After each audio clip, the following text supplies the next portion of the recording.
What's up, everyone? Running a little late. Sorry. 1 minute late. Oh, geez.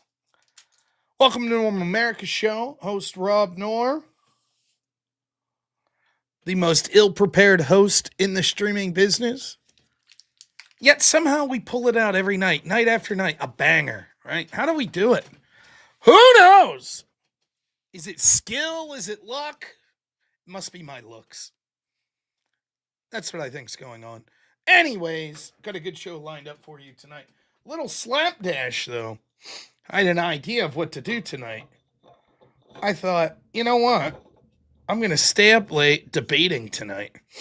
That's what I thought. And then, unfortunately, my plans were dashed to the side. Unfortunately, I guess there were some technical issues with Speakeasy's channel, and he's not going to be able to stream tonight. I don't know exactly what's going on, but so my man Avarice told me about 45 minutes ago. So after I was done hanging out with my son, I came up and tried to come up with some topics for the show. I think we're good, but also we'll take audience choice, and then I'll try to chum in some lefties, some haters, whatever, the drama people. We don't care. Whoever wants to come in, we'll chum them in. See if we can get someone coming in to debate. I That'd be totally nice. jumped in on the wrong studio. Okay. So we'll see what we can do. Happy holidays, Merry Christmas. We say Merry Christmas around here. But yes, thank you so much. My son's officially done with classes until after the new year. So he's mixed feelings. He likes going to class right now. Wow,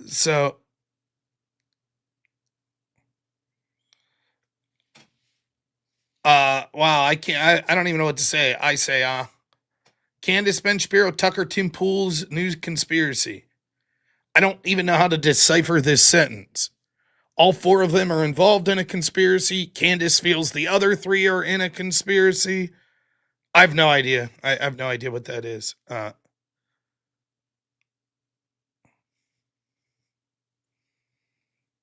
But I know that at Turning Point, Tucker and Ben were kind of going at each other.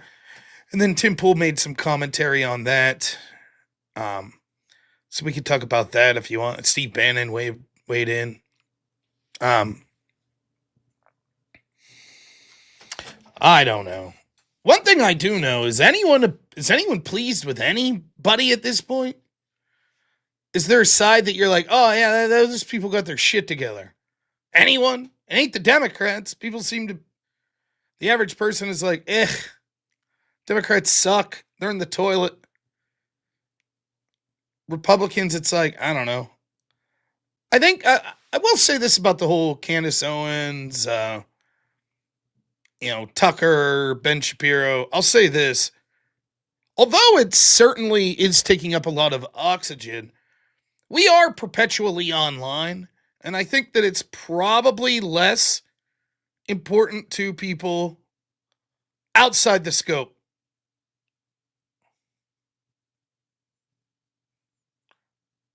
of online politics.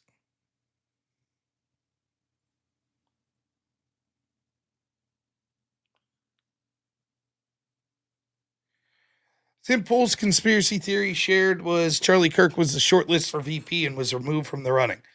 So he's claiming that Tyler Robinson acted alone, or he's claiming that Republicans or Israel or lefties killed Charlie Kirk because Charlie Kirk was going to be VP. What's the conspiracy aspect of it? I could make a claim probably Charlie Kirk was on a short list for a very high cabinet position, if not VP. But that doesn't mean that's why he was killed. Unless Tim's suggesting that it wasn't Tyler Robinson. I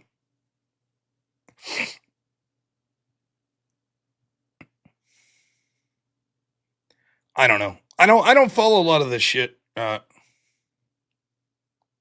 got a hot take for you. Okay. Who do you think's gonna win, Tate or Demore? I don't know. I saw the stare down. Is that tonight? It's tomorrow. The Jake Paul thing's tonight, right? I believe so. But the thing for Tate and Demore is like on Rumble for Rumble Premium tomorrow. Oh, good for Rumble. Yeah. Getting some exclusive. Yeah, smart. So, yeah, I'll put money on Tate. Well, I won't put money. I don't really gamble like that, but I'll go with Tate. Why not? Let's put money. All right, let's put whip songs on it. All right, it's it's one funny. Whip song on Tate. That's like an expression. I'd put money on that, but I don't. I don't know. The last time I remember like betting actual money, I've bet on sporting events, but it's always like we'll be at a party and we're like, oh, this team's gonna win, or I'll shuck on a beer, shit like that. I remember betting that the Denver Broncos were gonna win the Super Bowl in like 11th grade. I forget who they were playing, but that Broncos team was stacked. $5 I won. That's right, gambling at a young age, like 11th grade. Yeah, I'm really bad. I mean, I don't bet on anything except for F1, but I bet massively. So. Yeah. Super chats real quick. Naughty Germ, $5. Thank you so much. Will's $5. Thank you as well, my friend. And John says, Congress just passed a bill banning T surgeries for minor. Is this we're celebrating, or is Congress doing a damn thing the bare minimum? I'd have to look specifically. A lot of times these bills, the devil's in the details. On face value, just hearing this, that sounds good. We'll see what the Senate does to pick it up. But yeah, sure. We should ban trans surgeries for minors. That's a very good thing. So.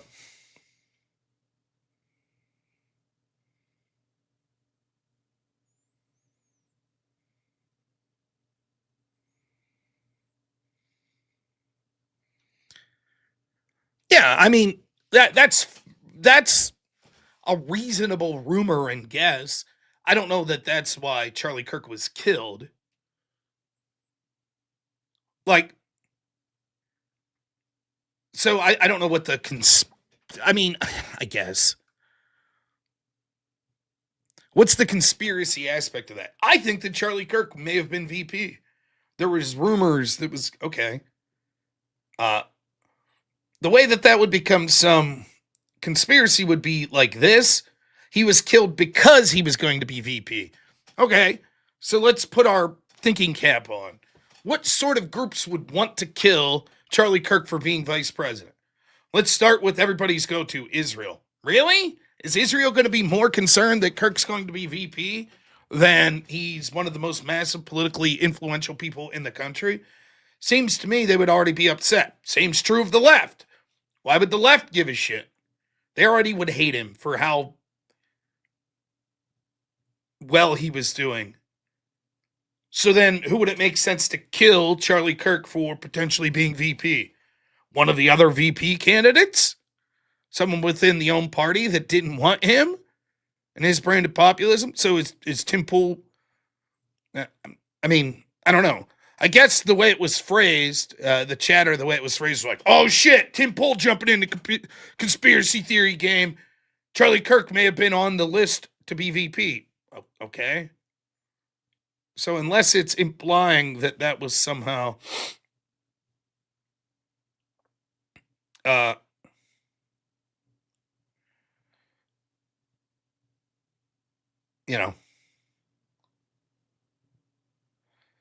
the reason he was killed, I don't know. Yeah, Rachel Wilson's Jewish cousin, Andrew Wilson, would have a ton to gain from it. True that. Yeah, my guess is Tim Pool didn't suggest that was reason for him being killed. Would be my guess. He probably just said, look, the rumor was this guy may have been VP. I mean, is anyone out there that saw Charlie and how, as such a young man, he was able to build up such a huge organization? Is there anyone that thinks he wouldn't have had a future in serious national level politics? I mean, I think that just knowing the bare minimum, you could have said, yeah, Charlie Kirk might be president someday. Yeah. He was that talented, and he had that ability to motivate people. I mean, when you start basically at the the bottom. Oh yeah, I'm fine. I look tired. Oh no, I feel all right. Um,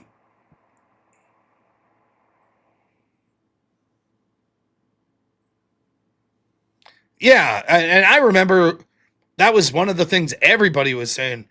My goodness, what a great man that guy would have been. Chance to be president someday. So, you know, um, on a broader scale. So we'll talk. I got some real subjects to talk about. Um, but we can talk about Turning Point. Of course, there's the Epstein files. I mean, what did people expect?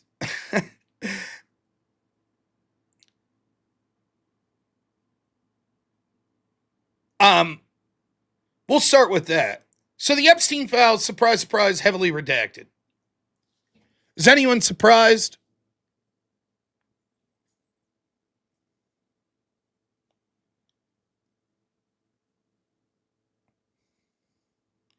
Here's some.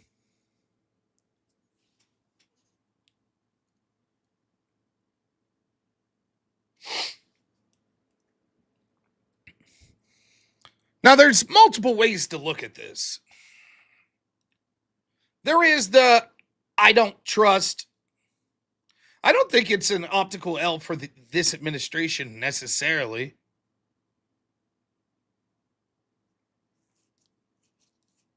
Um, there's so many ways to look at this, and I've talked about it over and over again.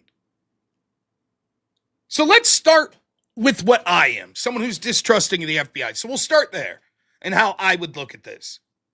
Do I think when I see our FBI and our intel agencies release public information and it's redacted, that there's an incentive for the FBI to redact shit that they shouldn't be because it harms them, their allies? Of course. Of course that could be the case.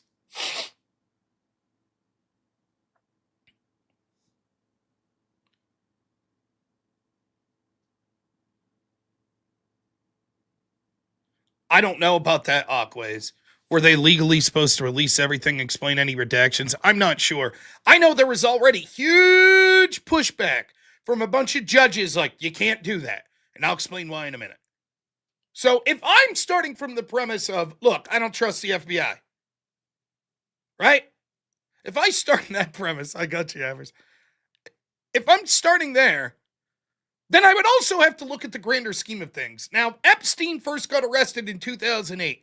Does anyone in their right mind think that the FBI kept incriminating evidence about themselves for damn near 20 years? Does anyone? If they had any tapes, logs, emails, text, phone recordings, etc., of them communicating with Jeffrey Epstein, you think they kept them? Of course not. They wouldn't have. Now, is there a chance they could have misplaced them and then a new administration find them? Maybe, but that's going to still mean that someone at the FBI who probably doesn't want the agency to be implicated to find it. So if the FBI was in on it, I mean, they've had exclusive access to the evidence for 20 years. If you're a murderer and the chief of police and you're the one with the key to the evidence room, you going to keep around evidence that proves your guilt? Probably not. Who had the files then? Not quite dead. Where were the files sitting?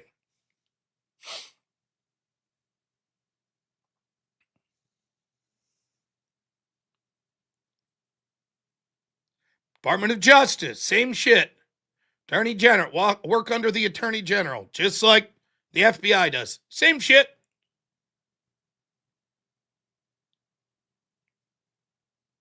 We'll get there, Avarice. Same shit. They're not going to hold on to evidence that incriminates themselves and their allies. Not doing it. Furthermore, as I've said for months and months and months and months and months and months and months and months and months and months and months, There's good reasons to have redactions and not release shit, even if I don't like it. Say I started streaming 5 years sooner and became sort of big, and I run into Drewski, online comedian guy, and he's like, "Hey, Rob, I saw your debate. I thought it was very good. How would you like to come with me to this party?" I said, "I was hanging out with my wife tonight." "Yeah, she can come too. It'll be a lot of fun." "I don't know. Where are you going?" "Oh, have you ever heard of the rapper Diddy?" "No, I don't think so." "You remember Puff Daddy?" "Oh, yeah, Puff Daddy. I remember him." "Yeah, we're going over to his house for a party." "Sure, I guess I'll go." Me and the wife go over, and we stick around till like 7 o'clock and eat some shrimp, and we're like, "Hey, wow, we met some rappers and some comedians. See you guys later." Then, 6 years later, it turns out that Diddy's arrested for all this crazy shit, and people are like, "Release the Diddy files. Release them. Release the Diddy files." Am I going to be happy that my name's going to be, "Oh, here's robnoerr. He was there." I'll be like, "I didn't do shit. Why is my name being released?" We have a rich tradition in this country. If your name gets brought up in some sort of grand jury testimony, etc., and you're not accused of a crime, and it isn't necessary for the prosecution of a crime, that your name's not released. And so there's probably an awful lot of people that there's no evidence that they did anything wrong at Epstein Island. You might suspect, me and you might say, "That's odd. Why the fuck was that guy there 3 times?" And that's fine. We could have that speculation. But if the government doesn't have evidence to bring charges, they're probably not just going to release names like that. Then there's going to have to be redaction the names of anyone who was an alleged victim. That'll have to be redacted. And any interactions they had, etc., etc.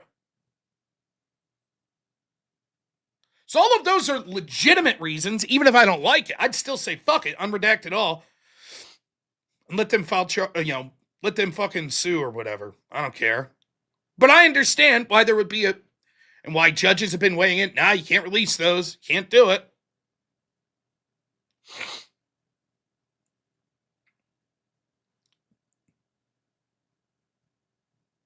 Then, on top of that,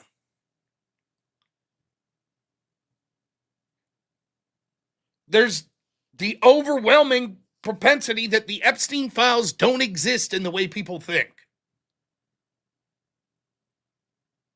The Epstein files are just going to be a list. It's people think that it's like, oh, like Epstein was keeping a book.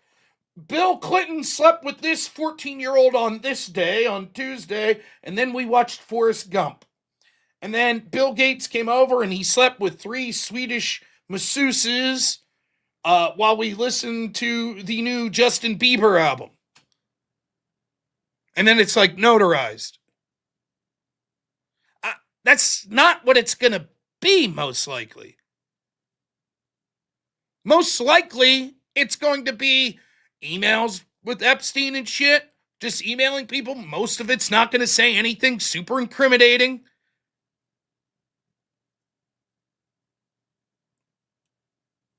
It's going to be like flight logs. Things of that nature.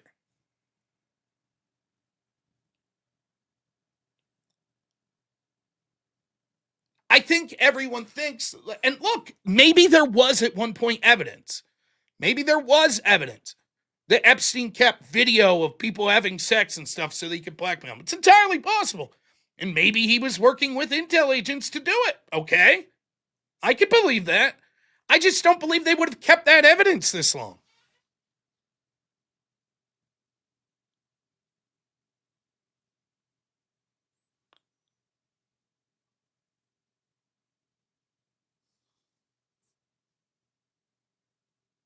So, I mean, and then to the extent that there are going to be names and stuff redacted, yeah, there's going to be shady money being thrown around. There's going to be people that, like, you know, I mean, let's start here. Here's a potential crime that occurred. You tell me if you think this is a huge deal. What if someone went there and slept with a prostitute that was like 30 years old?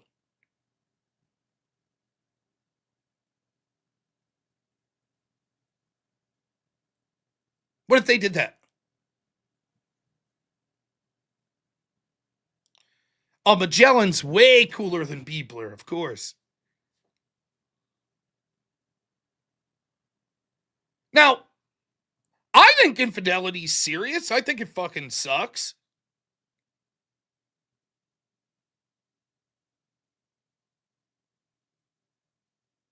Well, financial crimes and stuff like that's different. But there's probably a lot of people there that was doing shit. I mean, I think... I don't know that it was ever as what people thought in the first place. Like, I think the misnomer that people get, and even myself, I think for a long time, tended to think this way until I, thought of it more. I think that people think of it like this, that it was like Epstein, basically was holding hostage, 12-year-old girls and forcing them to have sex. And I think the overwhelming amount of shit that was going on, and this, by the way, could still be used for blackmail, was that it was adult hookers, maybe 18, maybe 20. And they weren't really kept hostage, most of them. That doesn't mean they couldn't have been forced to do non-consensual things.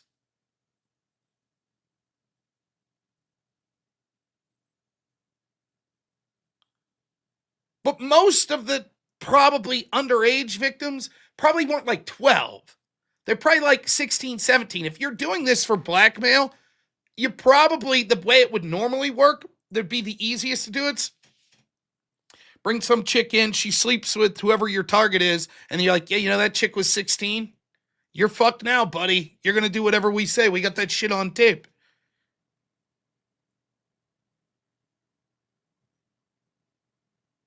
This is cope. This is cope.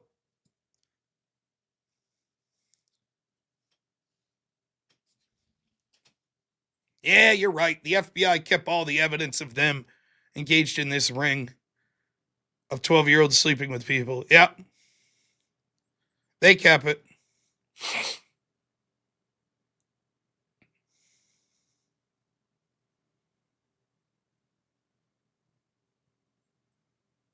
So, all of those are reasons. And then furthermore, there's going to be a lot of wealthy people that are like, I don't want my name fucking released in this shit. I want it redacted. I'm going to sue. I'm going to lobby Trump. I'm going to lobby the Democrats. I'm going to lobby everyone. I don't want my name released. I didn't do anything wrong. And I understand if they didn't do anything wrong, why would they would come to that conclusion?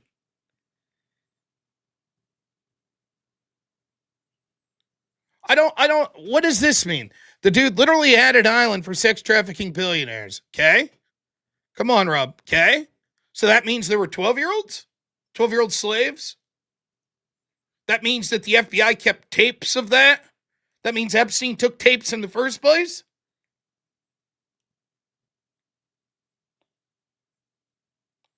They wouldn't keep it because the FBI doesn't want people to realize that they would have been involved in sex trafficking minors. So once they see that people are starting to investigate and looking into these files, they ain't going to keep him. Why would they?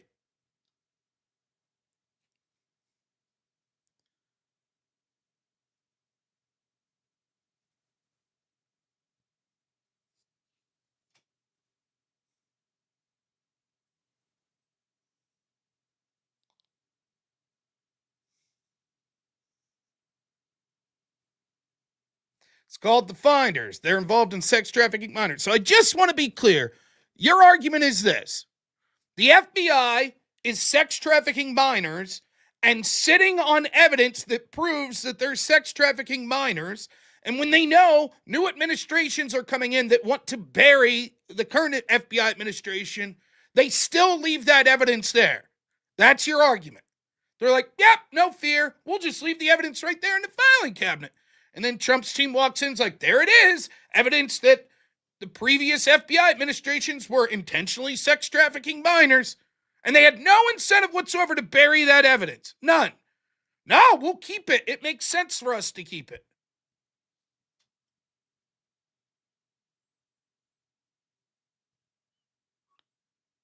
I mean,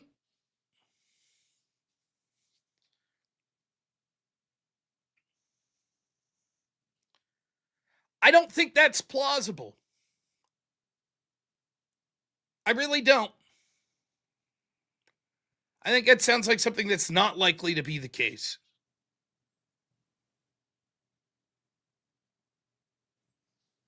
In my opinion.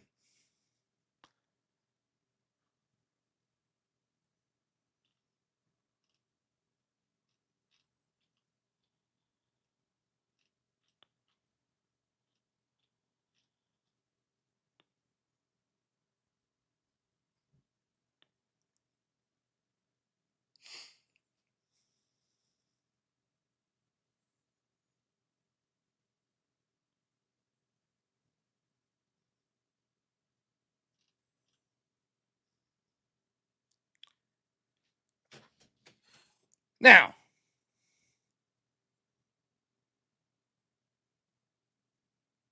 I don't understand. Yes, that's what I'm saying. They are literally hiding their activities by destroying the evidence. I don't think they just left it in a file for the Trump administration to come in and say, oh, here's a file of things. Here we go. You're right. They would hide. That's exactly what I'm saying. Yes, that's what I'm saying. If that evidence ever existed, they probably destroyed it by now.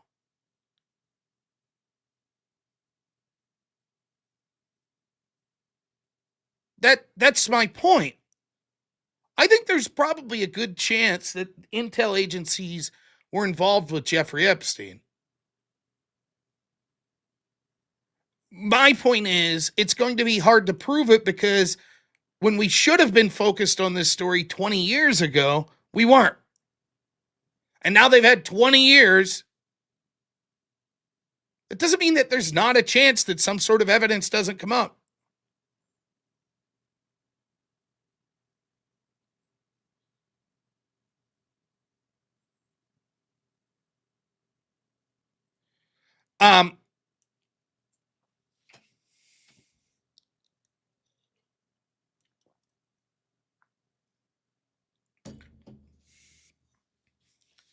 It's disappointing that these files are redacted, but anyone who didn't think this, I'm actually shocked that we got to see what we got. To be clear, I'm shocked. But I mean, certainly, if you were to tell me, hey, they're going to release Epstein files this day, I would have said, ain't going to be nothing there. Everything's going to be redacted if there is anything. And if there is really fucking incriminating shit, they ain't even releasing it redacted.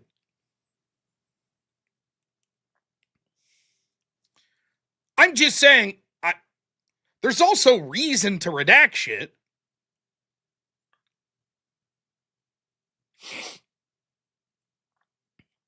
And the truth is, like, let's go back to this image.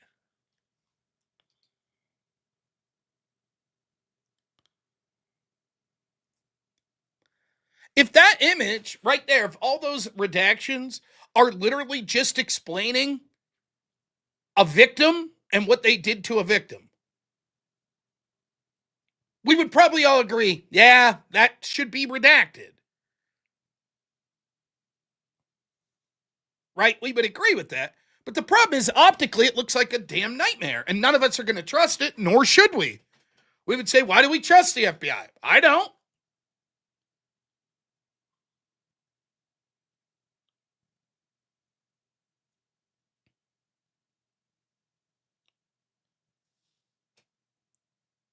All I'm saying is, if the most incriminating evidence would have been hidden or destroyed, probably,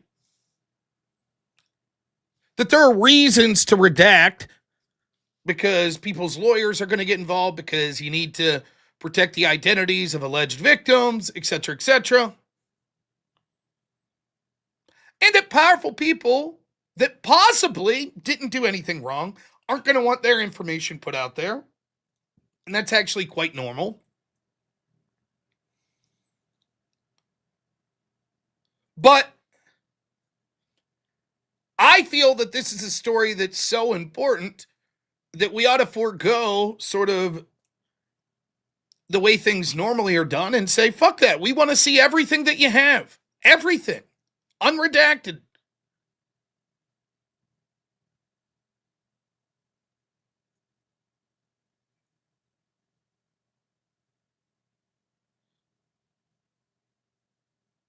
I don't think it's an optical L for this administration, really.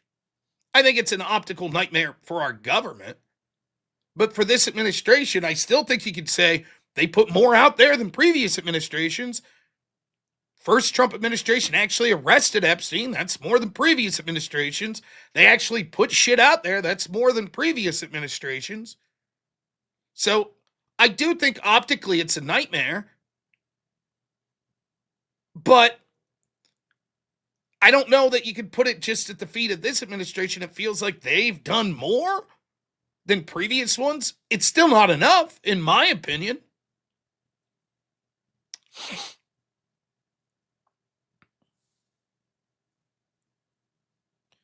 Well, that's true. You'll get no disagreement there, the way they fumbled it previously.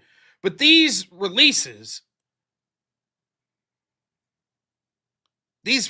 I don't think are as optically as bad as for them as you would believe.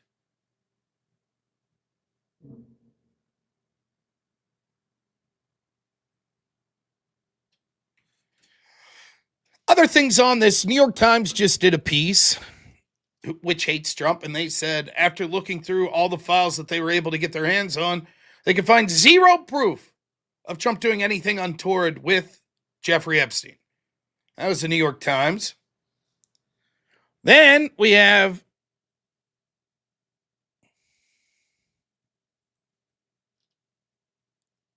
this story. And all of this factors into why I don't know that it's necessarily optically bad for this administration. To be honest, even with the redactions, I feel that the Democrats have been so bad recently on this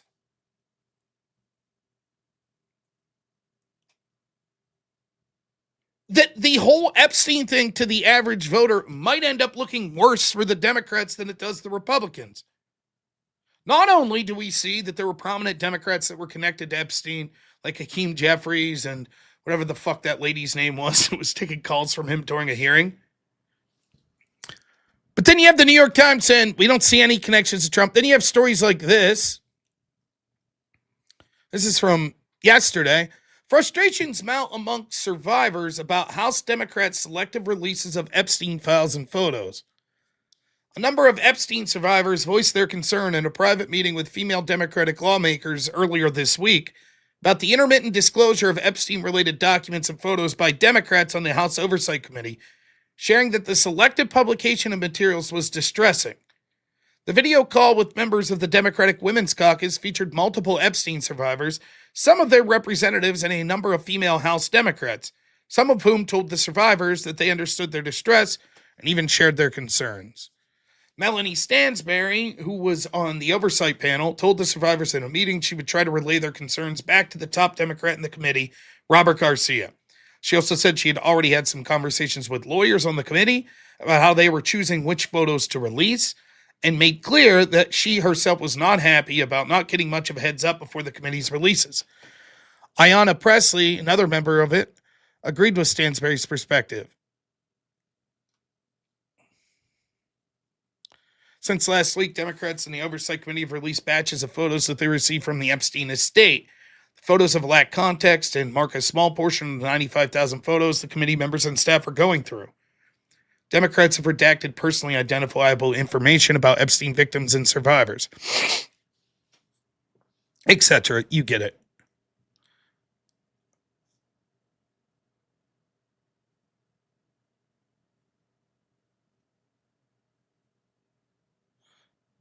Epstein's the only issue to ever exist? Really?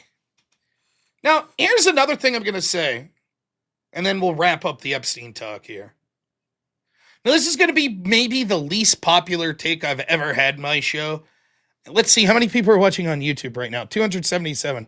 So after I say this, we might drop to 200, right? So here we go. One of the most unpopular takes I've ever had. And I've alluded to this in the past, but I'm going to come right out and say it.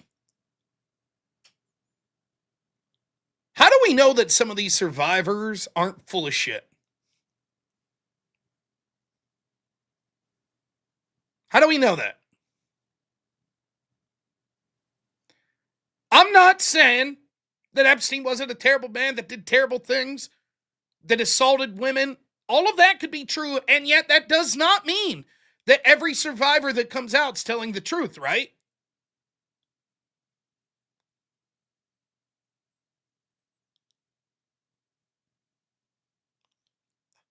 And so, like, listen, we live in a fucked up world where people will try to latch on. Like, for example, let's say that me and you, everyone in here watching, agrees that Bill Cosby assaulted some women. But if you're some woman that wants national attention and sympathy, and everybody knows victimhood points are so important now, maybe he didn't assault you, but he did those other 11 women. So you're like, yeah, he did me too.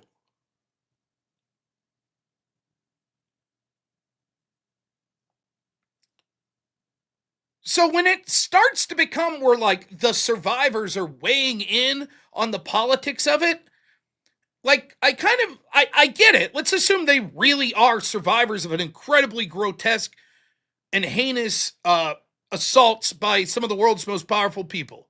Of course, it'd be traumatic in ways I can never imagine.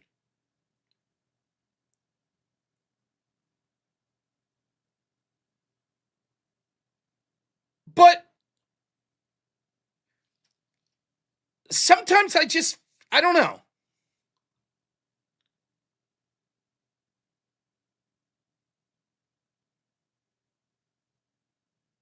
Now, why would this matter? Well, let's say something like this. We'll start with the base that there was at least some underagers, right? And there was sex trafficking in grotesque ways.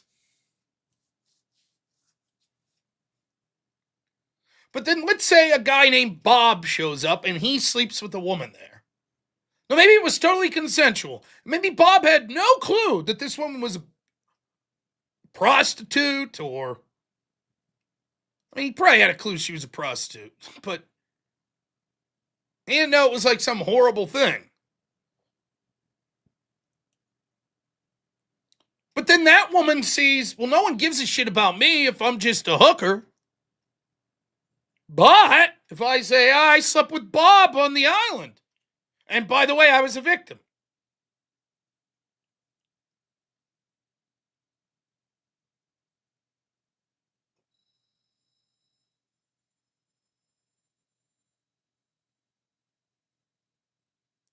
So it's difficult. The propensity is to say, and listen, I fucking hate the I'm going to tell you right now. I'll tell you this from the bottom of my heart. I despise our institutions. I think they're corrupt top to bottom almost.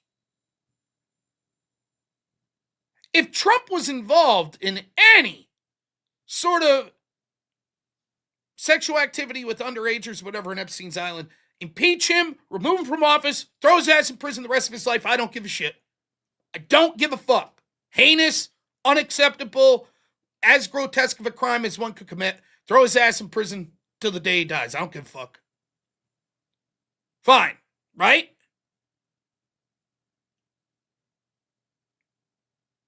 If this leads to the taking down of all the FBI because they're involved in shady shit and a bunch of powerful people in these institutions, of course. You don't think I'd be like, great? So I have every incentive to be like, yeah, this is yep, get those fuckers. This is shady. Everyone's lying. But I don't want to fall victim to confirmation bias. I don't want to fall victim to, well then, that means that every woman that came out, oh, this woman said Bill Clinton did something to her. Okay. Maybe. I'm not saying we shouldn't hear her out. But, and fuck Bill Clinton, right? I have no incentive to defend Bill Clinton.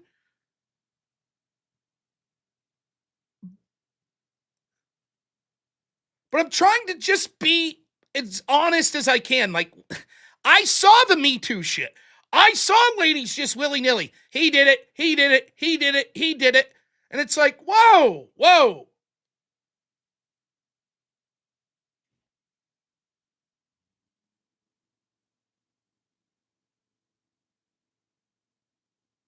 It says, nah, I believe this hypothetical broad. So I just don't know. As far as this stuff being released, like, listen, I don't know how much of it's redacted, but I didn't even look through the files yet, so I don't know how much percentage-wise is redacted. It looks like there are significant parts that are redacted. And let's be honest, if you were going to have incriminating shit about the government and specific people in the government, that's the exact type of shit you would redact. So the fact that there are significant redactions, it wouldn't matter if only 10%'s redacted.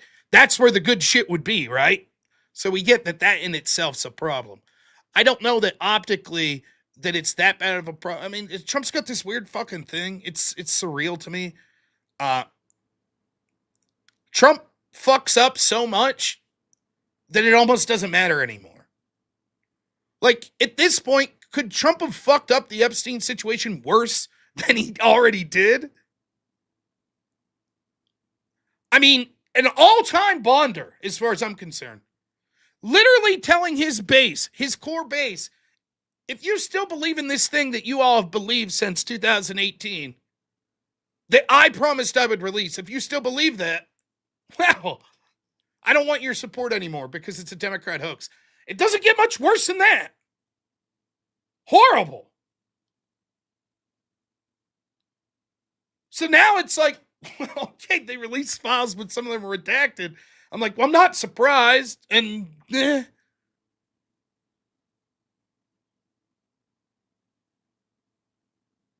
And if you look at it in totality, and it is a binary system, this doesn't excuse Trump's behavior on this. It's fucking dog shit. Nothing he could do.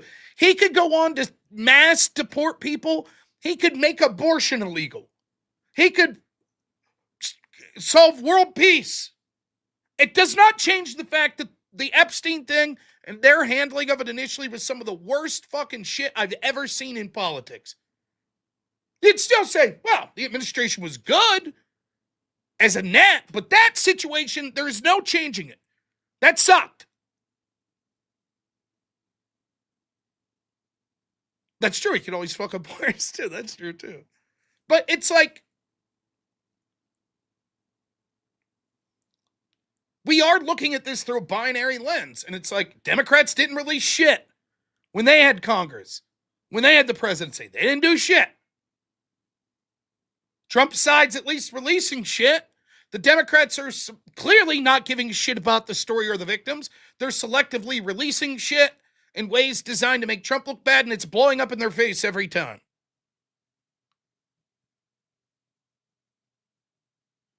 So I don't know, like, something got released. Part of it's redacted. Is that bad? Is that fair to criticize the Trump administration? Sure, yeah.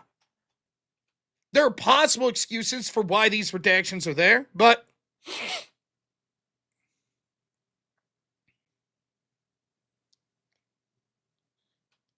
at the end of the day, I don't know, like, here's my belief on Trump's handling of Epstein. Like, here's neutral, here's really good, here's really bad. Trump's like here, and this story maybe is a little better than where he was. I don't know. Some super chats real quick. Avarice, $5 says, yep, yeah, you super talk about the Epstein files. What are you going to do? Trumpstein? Trump Epstein, 15 bucks. Wow, thank you so much. Well, of course, it's worth saying. You're right, whoever you are that's worried about this. This is the only issue that ever matters, and my entire show should be in perpetuity, me talking about Trump and Jeffrey Epstein. So if what you could do is replay this 1 minute over and over again, you can see me say Trump's really bad for how he's handling the Epstein thing, and we should criticize him with every waking breath that we ever have. Don't worry about feeding your family. Don't worry about supporting them. Don't worry about taking care of yourself whatsoever. All that matters is Trump Epstein. So you join me in saying Trump Epstein, Trump Epstein, Trump Epstein, Trump Epstein, Trump Epstein, Trump Epstein, Trump Epstein. There you go. That's 55 seconds. The minute will be complete here soon. Please put that in replay for the rest of the show. Thank you. There we go. Islamic Pork Farmer, $5 says, what's really going on is they need us to focus on Epstein, Candace, etc. We'll talk about some of that. Marky Mark, $2. Hope you're doing well tonight. I feel good. Thank you. I am doing well. Rat the Reason, $10 says, cheers. Hope everyone's well. By the way, if they had anything, it would be used by now. My name is Jeff. All right. American Negro, $5. All right, folks, it's Friday evening. Everyone's home from work mostly. Anyone call in if they disagree? I suppose I should put the link out. But here's what's going to happen. A bunch of people are going to call in and agree with me. It's not a call-in show. It's a haters call-in show. And Perry Incorporated, $5 says, what up, Rob?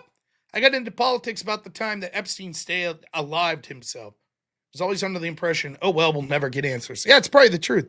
I mean, listen, it's obviously the nature that this involves children obviously sets it apart from other big scandals.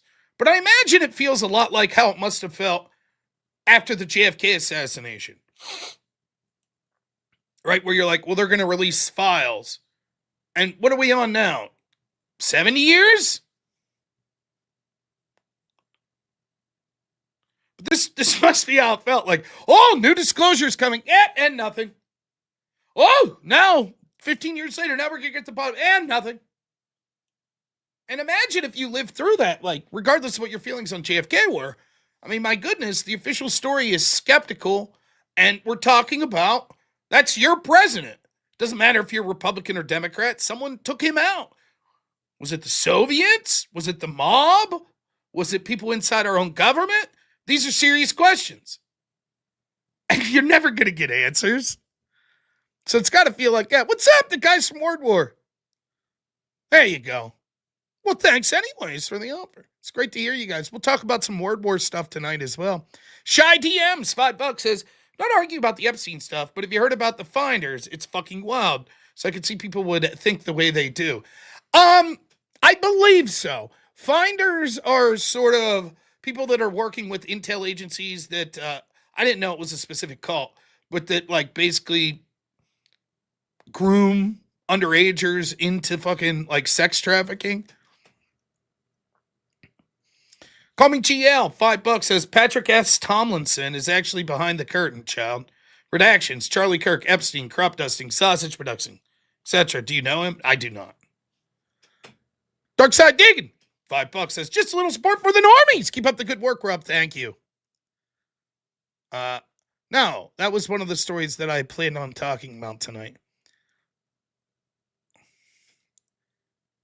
And Perry Incorporated, $5 says probably going to be a mistake to focus on Epstein so badly, even though I would like to know. Oh, it was okay. It was a specific cult connected to intel agencies. The CIA shut it down, the investigation. Well,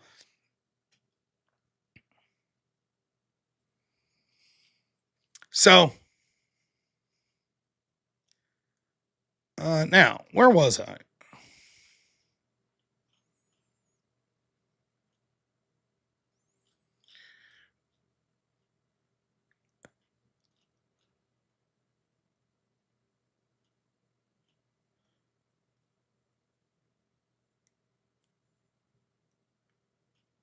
Gonna find my stories.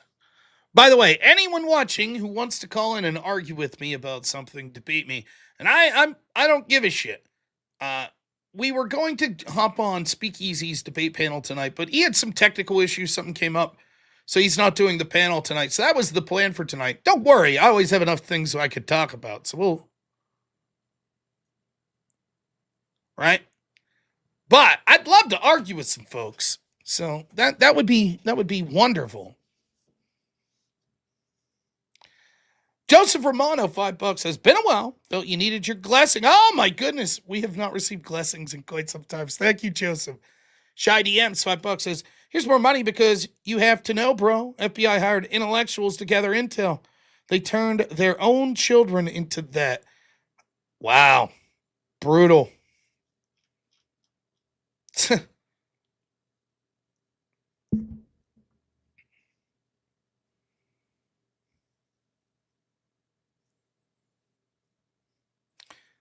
Gorilla Biscuit, now slutty for some reason. $5, thanks, says, Rob, we disagree on many things, but I have $20 allowance for this weekend, and I want you to have 25%. Sorry for being douchey. God bless. Douche?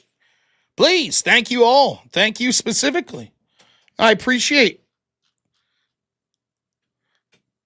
Thank you so much. We're going to shatter that goal tonight.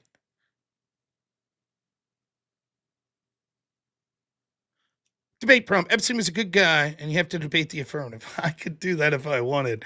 I'd feel real shady, but I could. All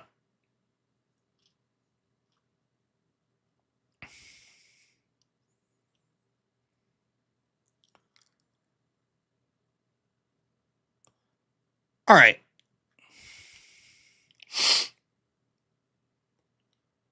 The Georgia story.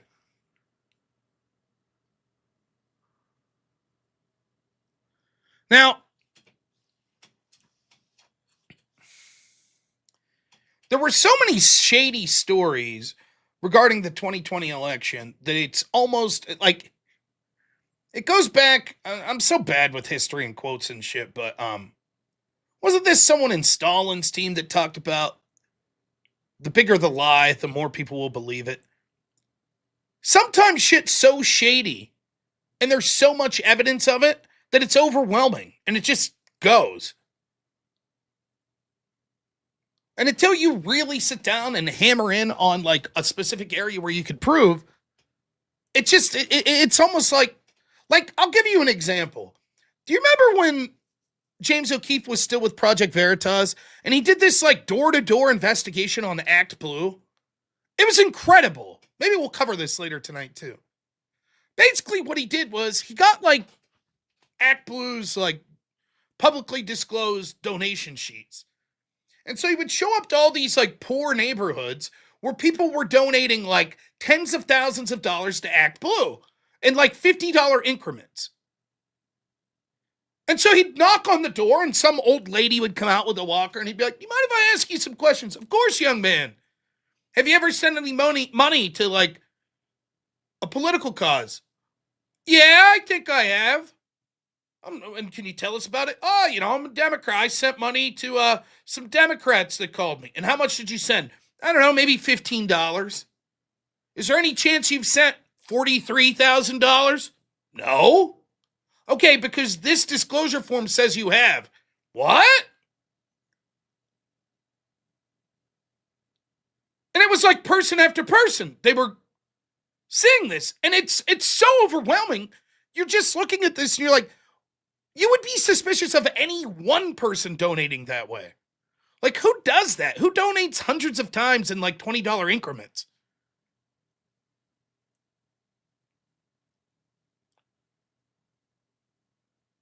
But it's so overwhelming. It's right there in your face. It's just so overwhelming that people are just like, I don't even know where to begin. And so you just move on. That's sort of what the 2020 election was. And then it goes further than that because there are people just saying shit that's verifiably untrue. Like, over and over again, I would have people tell me, "Did you see that this one district in Wisconsin, 173,000 people live there, but 483,000 voted?" Really? Because that's smoking gun shit, right? They had 400% voter turnout? There's no explanation for that other than corruption. Then when you look into it, it's like, actually, that's not true. What you're doing is you're conflating what the registered voters were the previous year, but they have like same day voter registration and like 13,000 people registered that day. So actually, if you take the amount of voters that are registered, it's only 80% of the people that are in the district living. And of those, 78% voted or 87% voted or something like that. My all-time favorite, oh my gosh, I can't even remember the lady's name. She's won local Emmys. We had the radio show at the time, and I was very insistent. I said, I don't want to fucking be saying things as definitive unless we're able to prove it. This was during the pandemic, during the election, all that shit. And my co-host was very excited. Tell me if you remember this story. Wendy Bell, that was her name, yeah. He comes on, he's like, we should talk about this story. Did you hear that the Navy SEALs or the Green Berets, I think it was the Navy SEALs, are currently, as we are speaking, engaged in an all-out firefight with mercenaries hired by Dominion voting in Germany. Let me repeat that. Our special forces are in Germany at the headquarters of Dominion voting, literally fighting to the death mercenaries paid for by Dominion to protect their data. I shit you not. This was a story, and I was like, yeah, I'm not going to talk about that in my show. That's a joke. That's bullshit.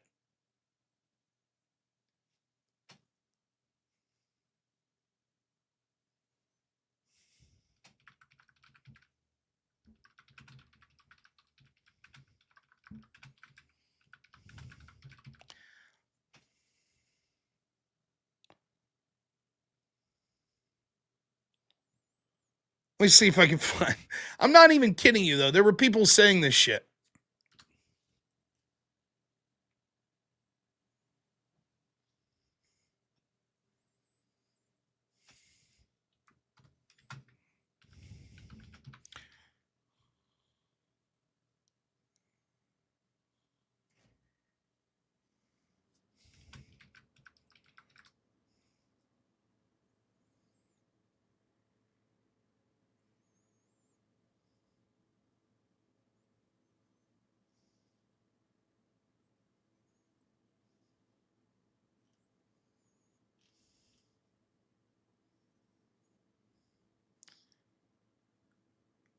Here's one brief. There were all sorts of versions of this, but the U.S. military seized servers in Germany tied to Dominion election systems.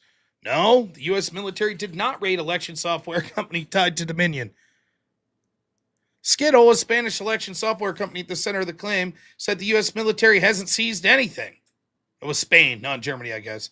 Oh, and it doesn't have offices in Germany. There you go. The U.S. Army told the Associated Press that this is false.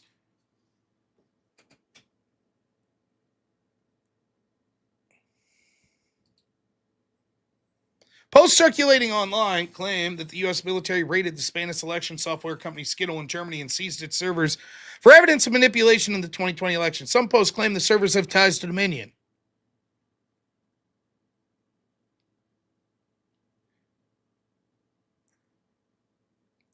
So yes, that was the story, right? So this, now this is in real time. So this is like right after the 2020 election, like maybe 2 weeks after. So we're doing the radio show, and my co-host is like, "Let's talk about this," and I was like, "No, that sounds like bullshit. That sounds like clear bullshit to me. I ain't talking about it. No." And we bring this big guest on, local Emmy winner. What's the first thing she says? Did you hear about in Germany, our special forces are in Germany? I'm like, oh my fucking God. No!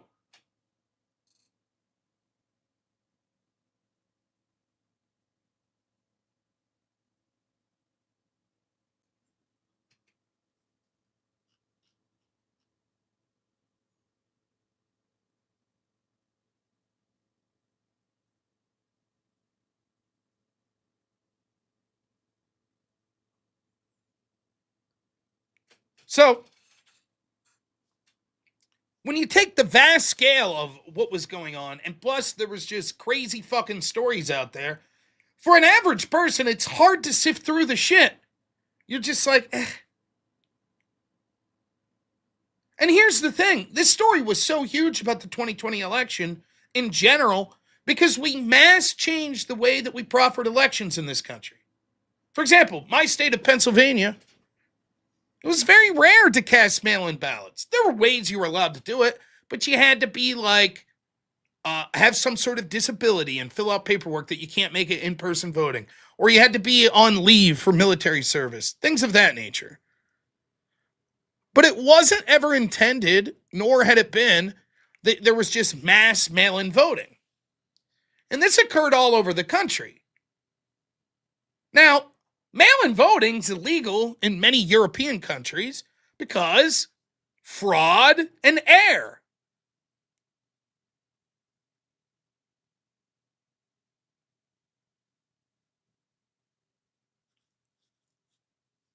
So they don't do it. By the way, most of them you have to have an ID of some sort to vote too. Isn't it funny how the left wants us to copy Europe on a bunch of shit, but not on elections? I should have said fraud and oxygen. That's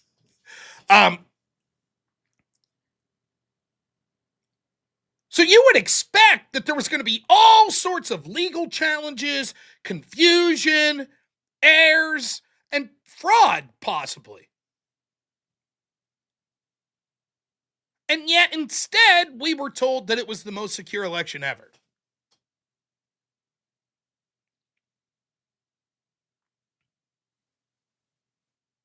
That's what we were told. And so even in real time, I had people, did you see what's going on in Arizona? Do you see what's going on in Georgia? Do you see what's going on in Wisconsin? And I followed some of it and still do follow some of it. But I was more focused on Pennsylvania.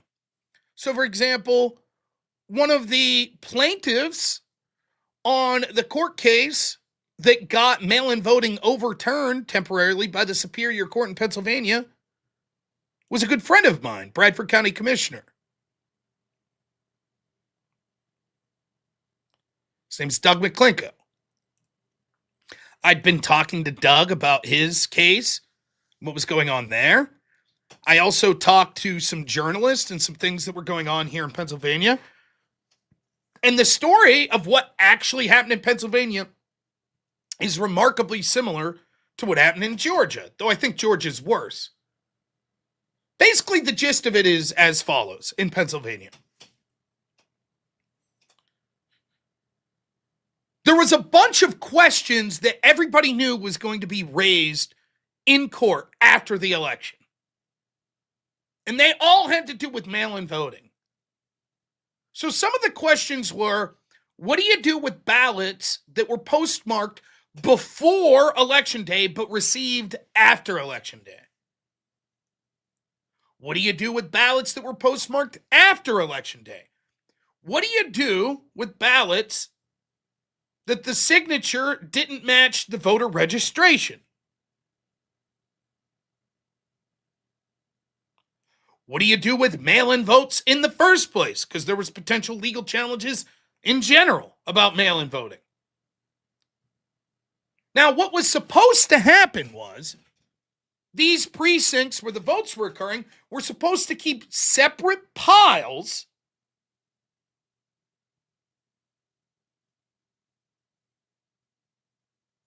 That's terrible news, Abe. We will pray for you, man. Sorry to hear that.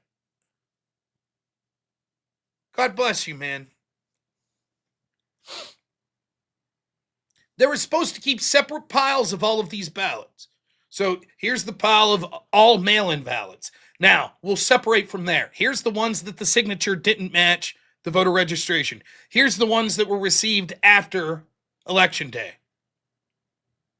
That's what they were supposed to do. And you want to know what happened? Oops, our bad. We mixed them all up.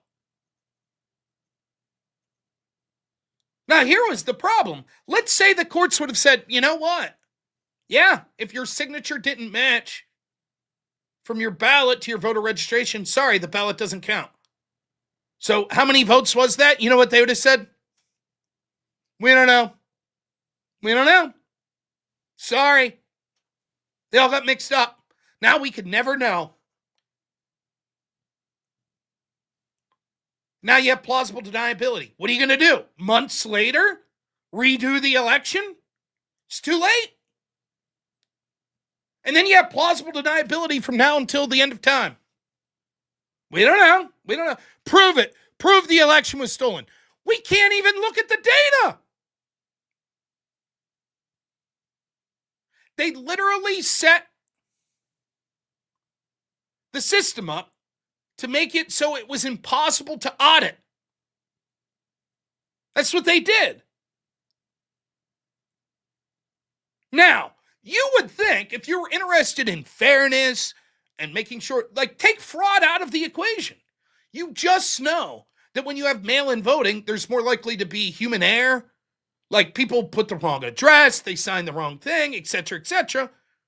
the amount of ballots that are rejected through mail are always much higher than those that are cast in person.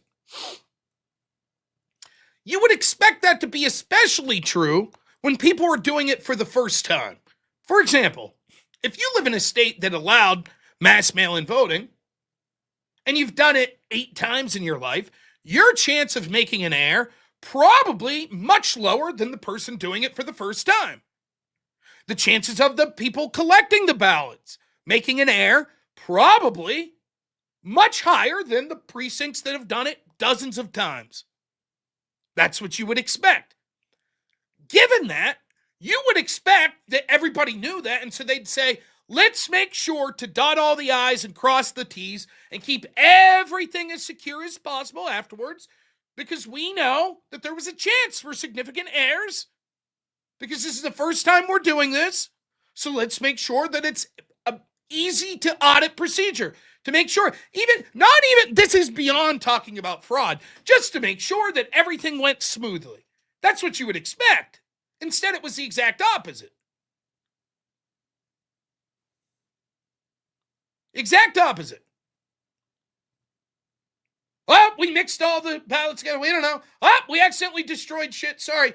What's that? You want to see the videotapes of the drop boxes? Sorry, those have been destroyed. We don't know what happened. We don't know what happened with those. Anyways, I guess there's no proof. Wait, what?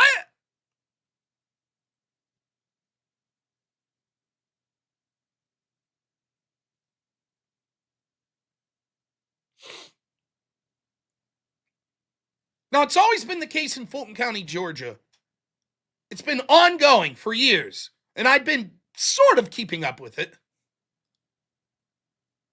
Did you know that still the people that are auditing the election in Fulton County still haven't got access to a lot of the actual ballots? Still. Now the DOJ is suing for access to the data, and Georgia's fighting them. Why? Why wouldn't they be like, of course, here's the data? But they're fighting tooth and nail.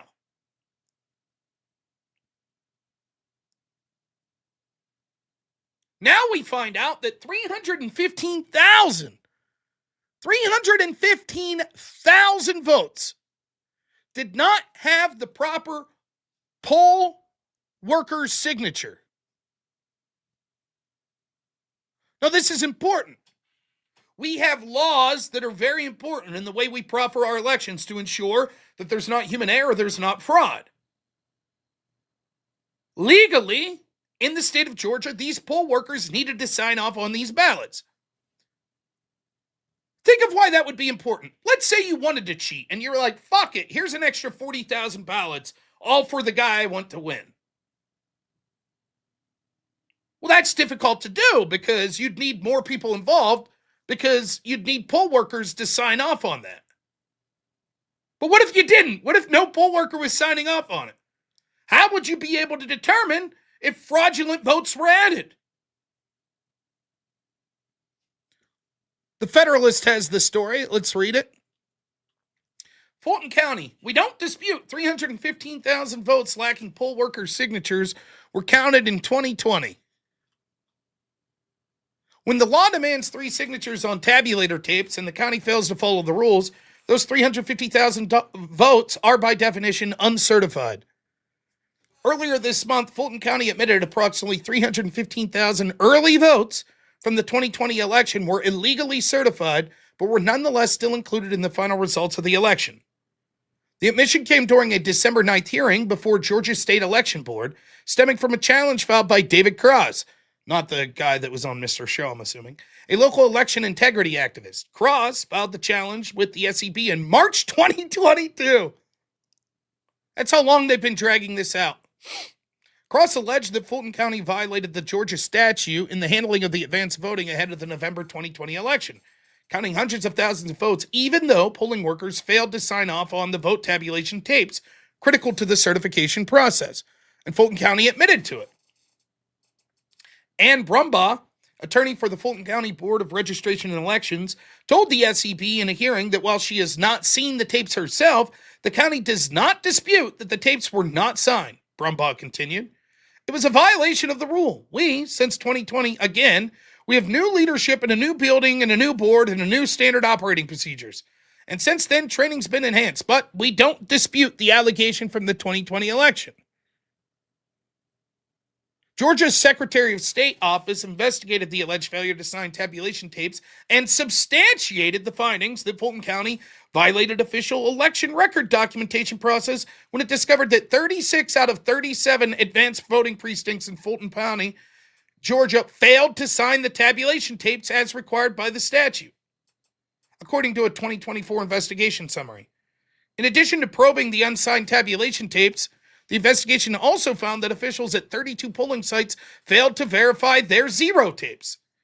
Georgia law requires that the election officials have each ballot scanner print 3 closing tapes at the end of each voting day. Poll workers must sign these tapes or include a documented reason for refusal. Voting laws also require poll workers to begin each day of voting by printing and signing a zero tape, showing the voting machine starting at 0 votes.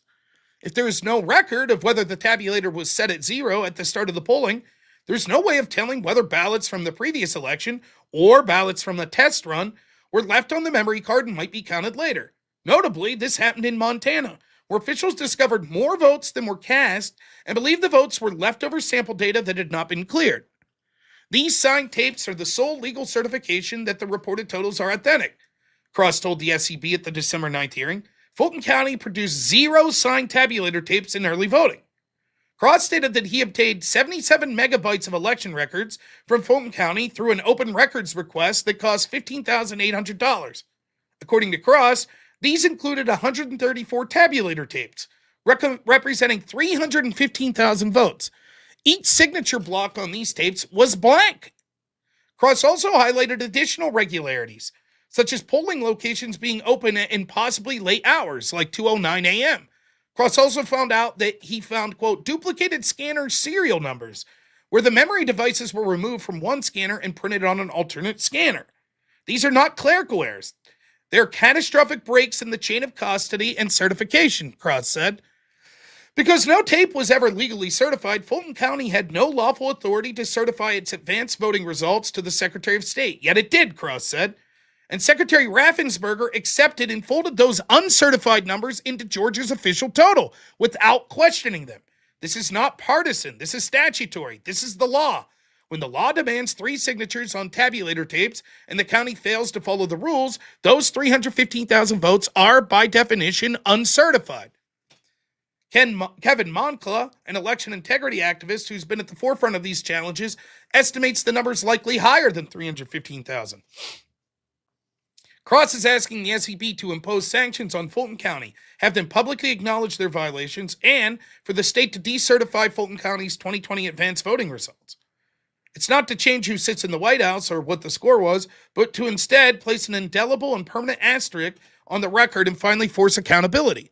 The Federalist inquired with Georgia's Secretary of State's office as to who was responsible for accepting Fulton County's tabulator tapes despite there being no signatures at all. The office did not return a request for comment at the time of the publication.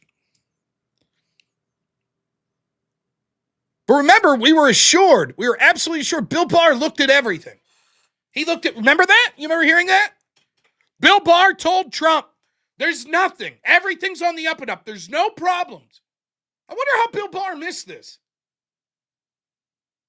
Remember? We were told, no problems. I debated lefty after lefty that told me that. Over and over, they said, Bill Barr looked at all of it. Somehow he missed this. Huh. That's odd. Must have had other things going on that day.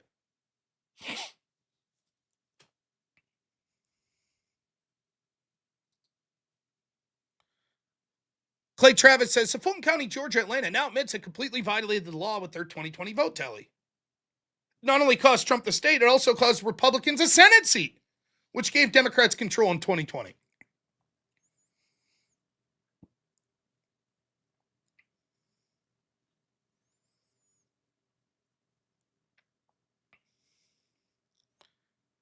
Rasmussen Reports has been on this story forever, not just here, but also in Arizona.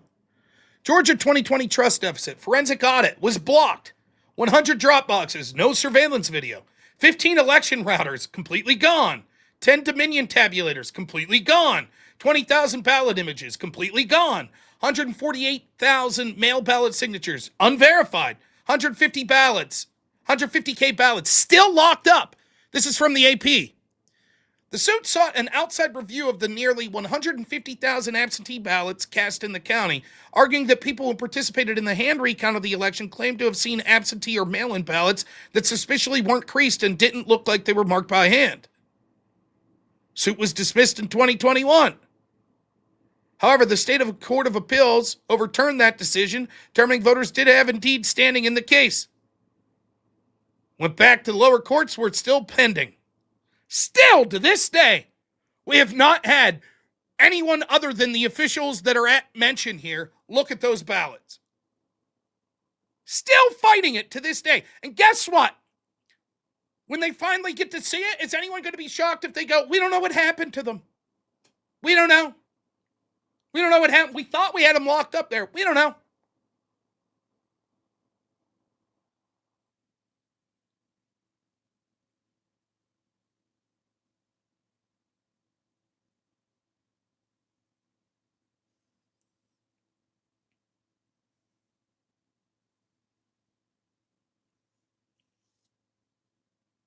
Now, the first big election that had national implications after the 2020 election was it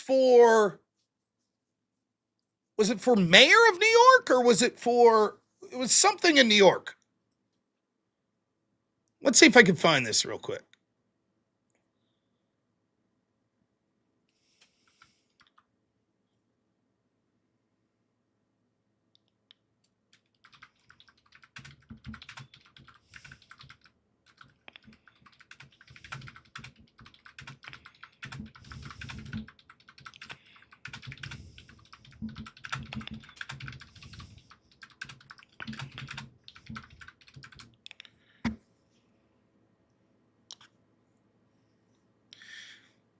There was this election. Let's see if I can. I think it was maybe the 2021 mayoral election. And it's New York, so it's always a big deal.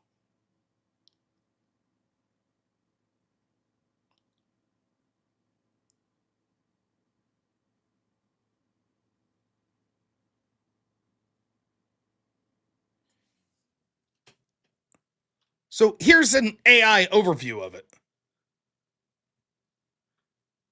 2021 New York City Democratic mayoral primary election, which was held on June 22nd, 2021. So, half a year after, basically, the 2020 election. This was the first citywide election that New York City used ranked choice voting, where voters could rank up to 5 candidates in order of preference.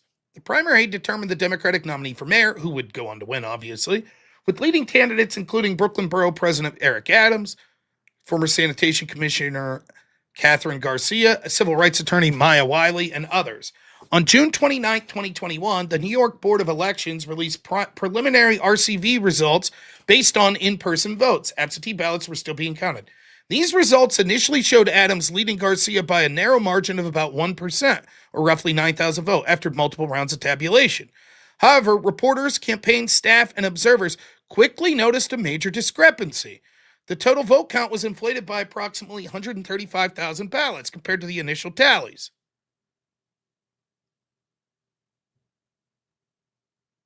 And so I don't get yelled at for just doing AI. Here's the story. Again, this is from June 30th, 2021. Latest New York mayoral count voided after test ballots included in tally. The New York City Board of Elections accidentally included results from a mock trial of the city's new ranked choice voting systems in unofficial primary returns released Tuesday, a snafu that threw the election process into chaos.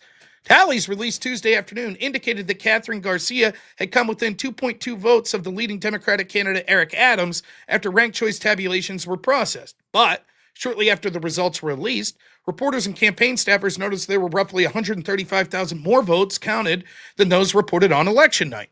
3 hours after releasing the numbers, the Board of Elections issued a statement acknowledging the discrepancy and subsequently took down the totals from their website.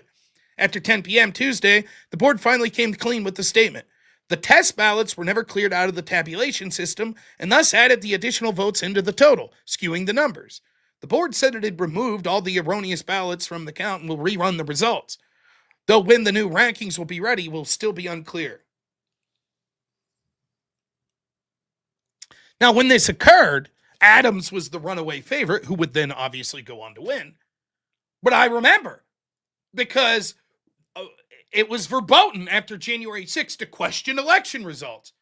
Now, here comes a Democrat. I don't believe these results. Oh!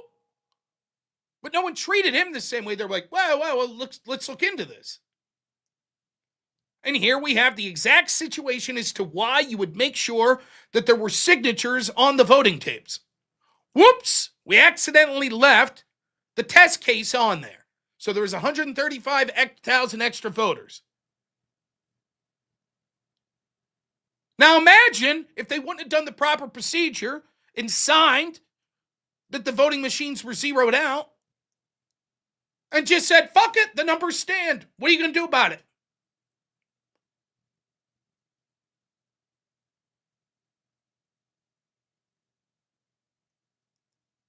But I remember saying back then in 2021, and I was the only person I knew in the country, is like, so you mean to tell me that 2020, where we had these mass mail-in votings, was the most secure election ever, and then the very first election with national significance afterwards, 6 months later, and they fucked up this bad. But trust us, no fuck-ups were possible at all in the previous election, 6 months, the previous nationwide election with mass mail-in ballots. That was the first time that many states were ever doing this. Trust us, most secure ever. Just coincidentally, the first election afterwards, they fucked up royally.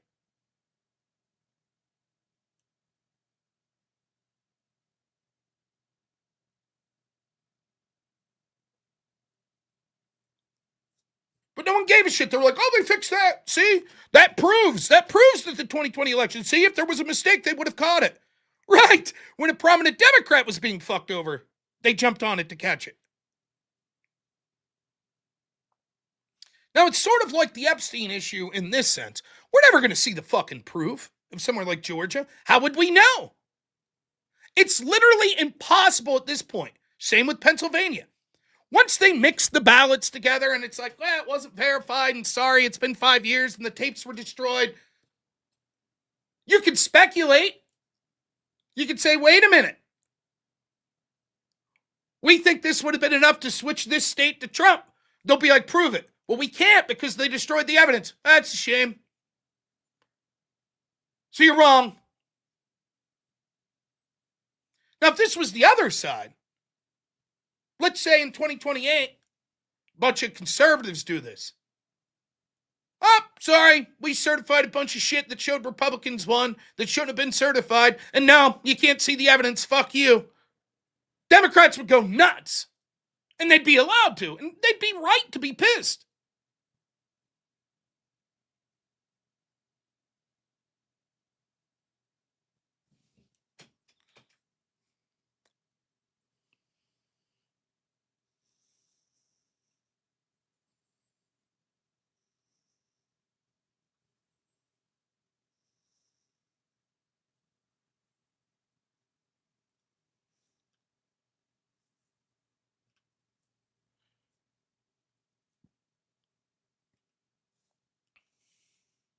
What are you guys looking for on Rumble?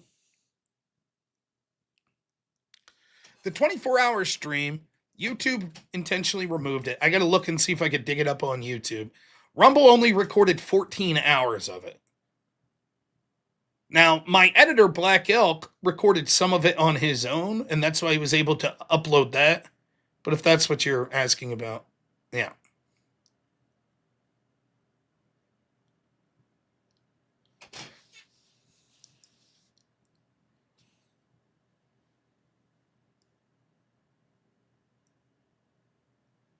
So now we have,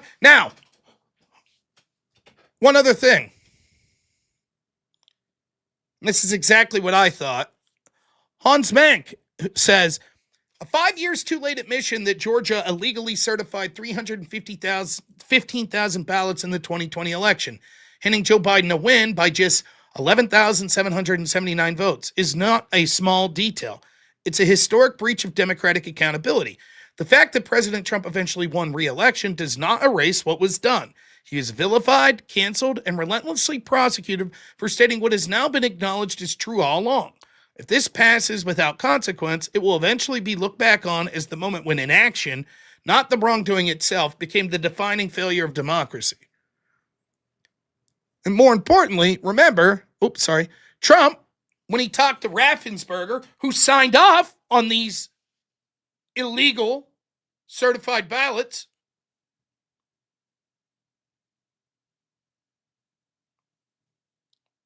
remember that was the call that was released. Trump said, all we got to do is find like 12,000. This was used over and over. People said, this is Trump saying, cheat for me. No, what Trump was saying was the scale of this is crazy. We think that there's hundreds of thousands of fraudulent votes. All you got to do is find 12,000 and we win. That's what he was saying. And now we know he was right. At least 315,000, admittedly, should not have been certified. And I don't have to tell you this, but just in case someone's wondering, but wait a minute, how do we know those Trumps were for Biden? Well, they were mail-in votes. And as you know, overwhelmingly, the mail-in votes were for Joe Biden.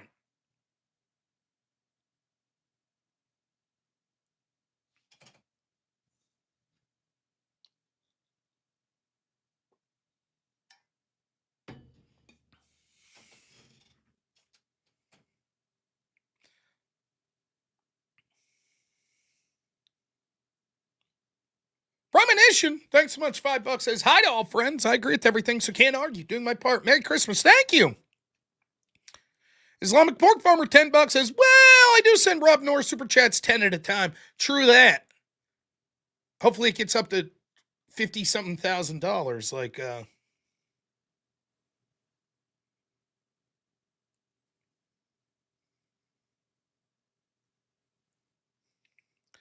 Molly Hemingway says, crazy story here. I detailed just some of the problems in Fulton County in my bestseller, Rigged.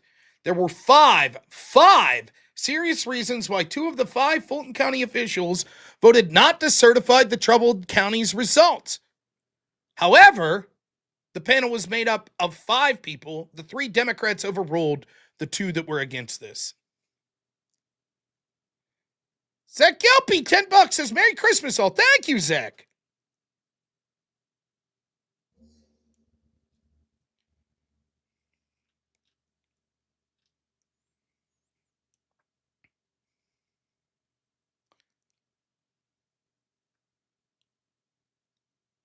Nothing will be done about this. I don't even think there's anything legally you could do. They ought to investigate it at the very least and see if there was communications that showed that people were intentionally doing this.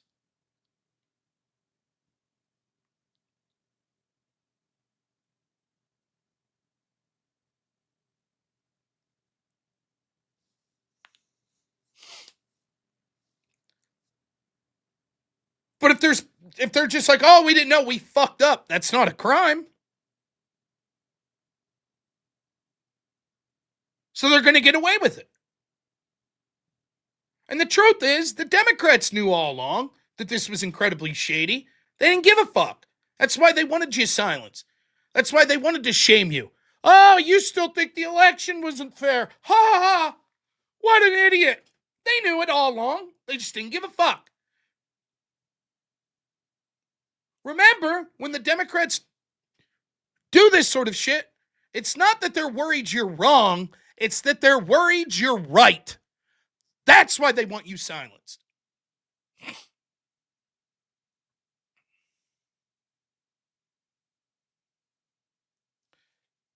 Aquays, you could say that. Show me the law.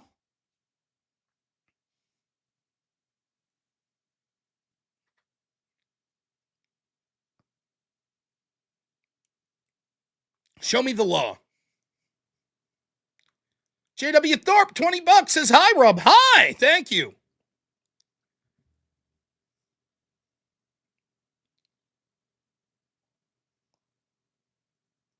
I'm not saying I disagree with you. Fuck it.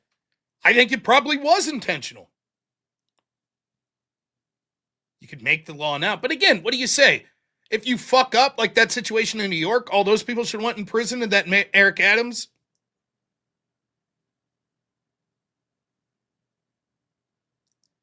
Now we see this Minnesota fraud scandal. You see the depths of the fraud? And one of the things that happens is, like, the Democrats will make this argument where it's like, well, if fraud was happening, you'd need so many people involved in it.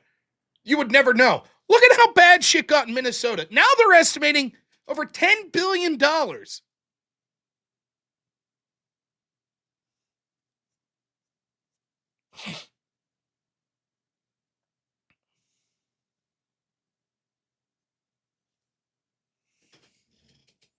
Zach Gelpy, $5 says right on the money. They know they are wrong, so they silence you. Yep. And it's similar to the Brian Shapiro thing. They'll just appeal to authority.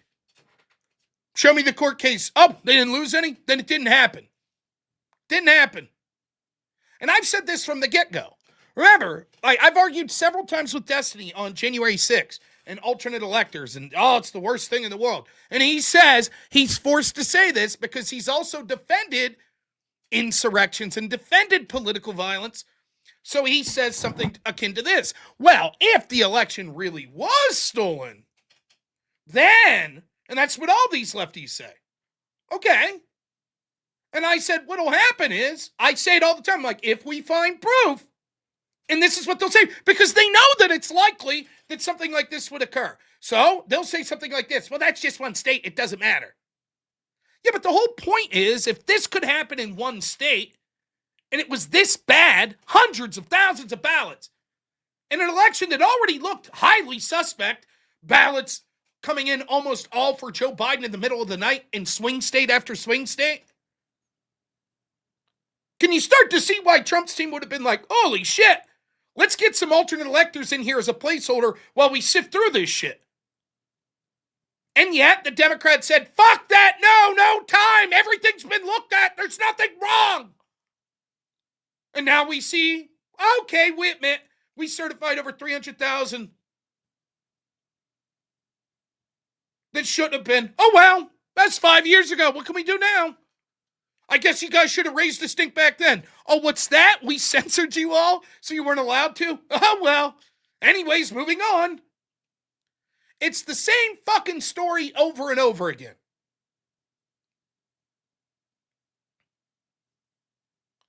January 6th, the reason they didn't give a shit about the pipe bomber thing is because if it doesn't conform to their stories of angry white men conservatives doing this, then the whole house of cards on January 6th starts to fall apart. Alternate electors, if there's any evidence that there was something untoward with the 2020 election, then the whole house of cards on that argument falls apart. The FISA application with Carter Page, if that ended up being bullshit, then that house of cards fell apart. And it did. So now they just move on from Russiagate. The gamble they play is this. If it ever comes to light that these stories that we say are the most important things in the world are bullshit, it doesn't matter. By the time you figure it out, it'll be too late to do anything legally or politically. And as far as the story goes, we'll have moved on. It won't matter. There'll be 50 other things to bitch about Trump and Republicans about.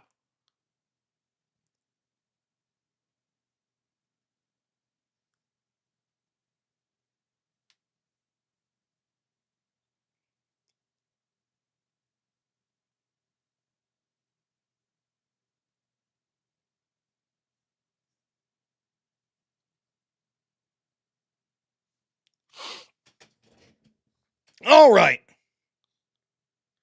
Now I'll move on to the next story. However, let's get some super chats in, y'all. How about a little something for the effort, right? I do appreciate you all. I do.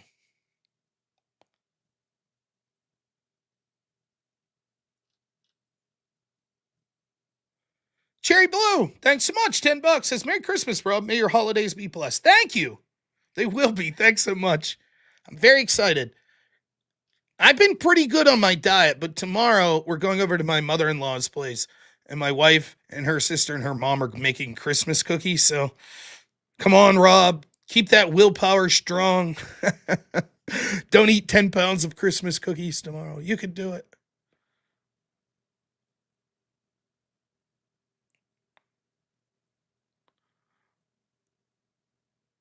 Let's see. I want to save this real quick.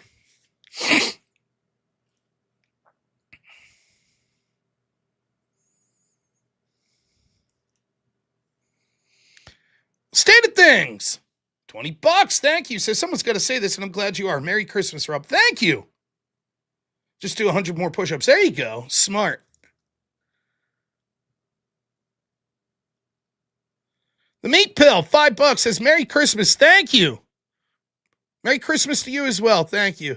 Our good friend Nico Pluto, $20 says weirdo. Thank you. Appreciate it.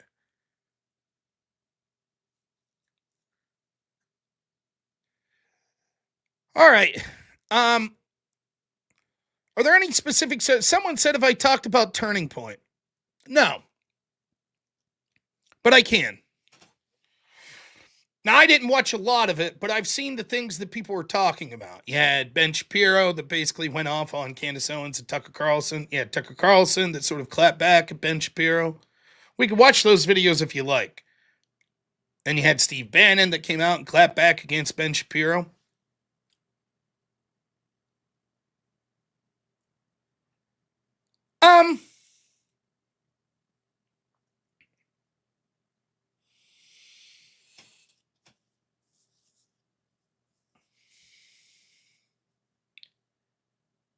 I understand the anger at Candace Owens. I do.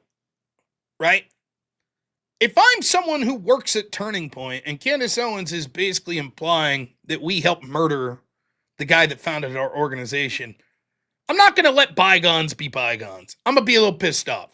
And I understand someone like Ben Shapiro that might be pissed about that. I especially understand Ben, and hear me out because people are going to flip the fuck out, so just give me a chance to get my piece out there.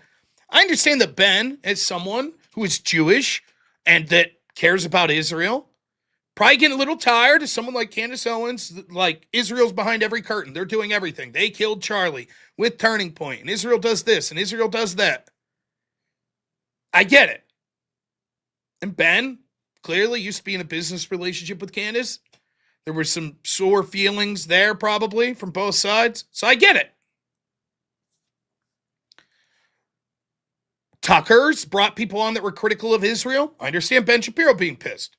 From the perspective of a conservative that is Jewish or that supports Israel, you have to look and be troubled by the fact that there are an awful lot of people, Candace Owens, Nick Fuentes, Tucker Carlson, and many others, and the polling shows this as well, that are getting a little tired of Israel and complaining about it a lot. I see the other side of the coin as well. People that are America first notice, look, it seems that a lot of the policies that came out were specifically free speech issues surrounding Israel.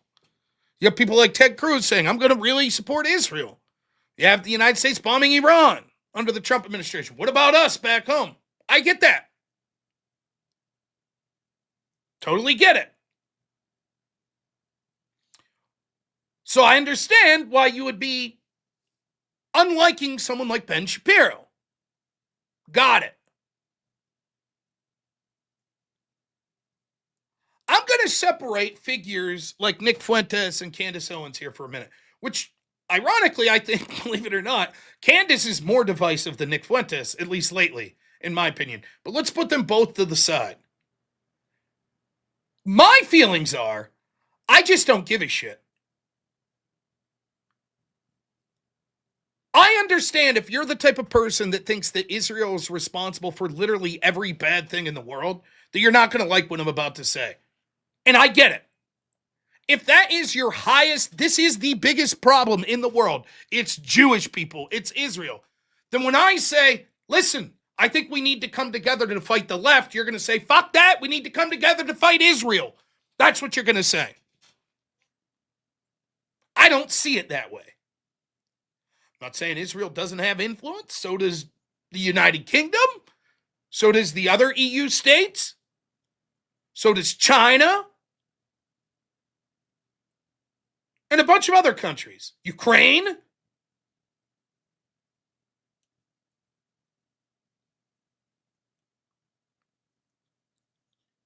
I would like to see Ben Shapiro and Tucker Carlson say, you know what? Despite our disagreement on foreign policy with the nation of Israel and how much influence we think they have and what we think about sort of speech laws, etc., there's a bigger fight to be had right now. These lefties are fucking insane. They're insane. They'll kill you and then laugh at you. That's where we're at. They'll openly fight federal law enforcement like ICE on the streets. They'll riot against them. They'll indoctrinate our kids. They'll fucking make your kid indoctrinated with trans LGBT bullshit. They'll push mass abortions.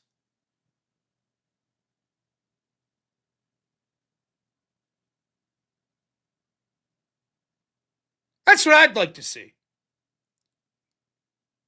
That's what I said after Charlie Kirk. I'd work with Nick Fuentes. I'd work with Ben Shapiro. I'd sit them both down and be like, can we fucking focus on this, the problem right in front of our face here right now?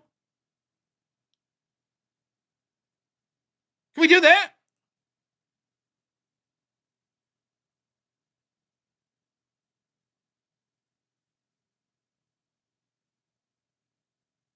That's what I would like to see. And so when I see Turning Point, and here's the thing, you want to know who the best person was in understanding that?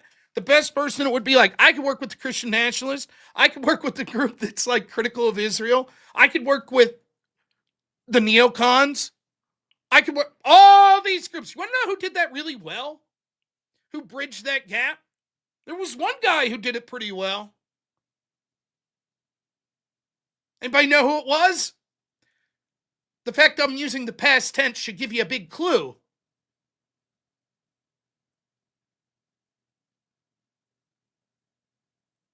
But he ain't here anymore. So to see at the event how divisive it is, it's a little disheartening. Because the stakes couldn't be higher. Now, the reason I set Fuentes and Candace aside is they are so inflammatory, it may make working with them impossible. Because they probably have a core belief that is so different that you, even if you could culturally push for some similar things with them, they're just going to be so focused on Israel that it's probably not going to be possible to work with them. And with Candace in particular, I mean, again, what do you expect? When she's all but implying other conservatives had Charlie Kirk killed, they're not going to be like, you know what, let's set our differences aside and work together. You could be like, fuck you. But maybe she's right. But I'm saying, you can understand the division there.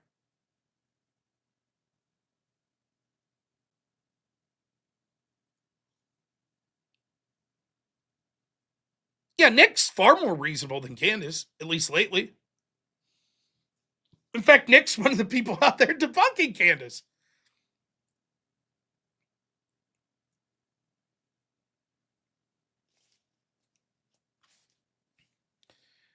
We can focus on numerous things at once. Apparently not.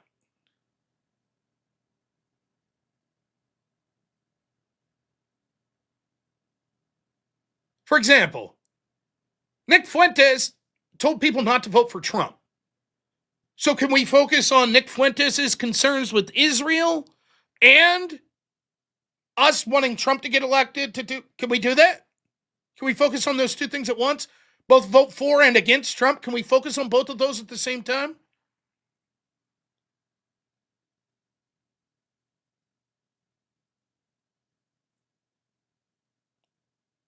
I would say no. That's impossible. Yes, we could focus on foreign policy, domestic issues, cultural issues. Of course. That's why I suggest people that have varying disagreements pushing for those core things together. But if someone's like, oh, your candidate that you put forth, I want to vote against him. I want to try to make sure he's not elected. I don't know how I work with you on that.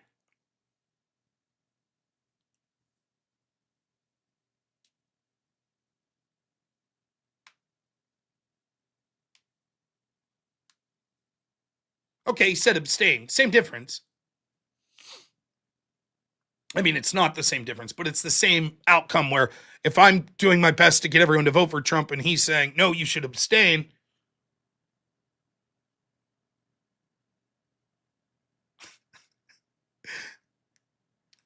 I mean, I where's this? Show me once where I've said that. Go ahead. I'll wait. Show me where I said it's Nick's spot for losing the midterms. Not the, like show after show after show after show after show after show after show I've done criticizing Donald Trump for not focusing on promises of doing things back home. Criticizing the Republicans in Congress for not doing a damn thing. Show me once where I ever said, nope, don't blame them. Instead, blame Nick Fuentes. Show me. Show me where I said that.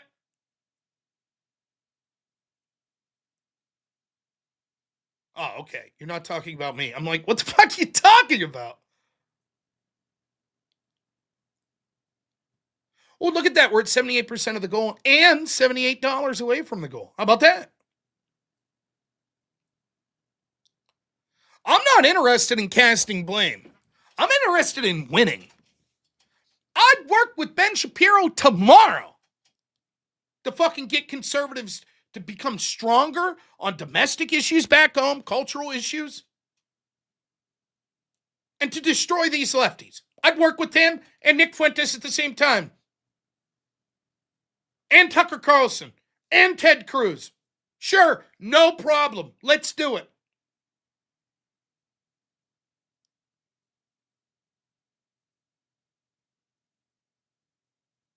That's what I would do. And look, there are people that like me that disagree with some of my thoughts on this. For example, a lot of people gave me shit when I mentioned I was working with Scott Pressler here in Pennsylvania, trying to drive out the vote for Trump. Scott Pressler, he's gay. Yeah. And he's probably the most effective organizer in increasing voter registrations for conservatives in Pennsylvania. What am I going to do? I'm sorry, I don't believe, I think that you're engaged in sin, so I'm not going to work with you. Fuck that. The stakes are too high. But a lot of people gave me shit about it.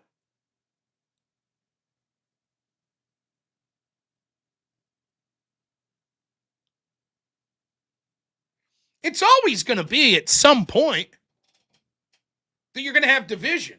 We're all individuals. We all have our own unique points of view. Look at the coalition that Trump has. You had people like me that would consider myself like populist, that are like drain the swamp type people. Then you got like the Christian nationalist type people like Andrew. Then you had like the libertarian adjacent people, which I was close to as well. Like maybe someone like Fabian Liberty that would have voted for Trump. I think he voted for him. Then you got the RFK people, the MAHA people, Make America Healthy Again. You got neocons. Some of them voted for Trump.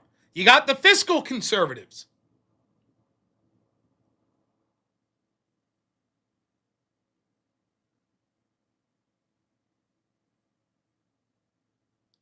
Then you got people that are like, I'm not even that conservative, but the left's fucking nuts.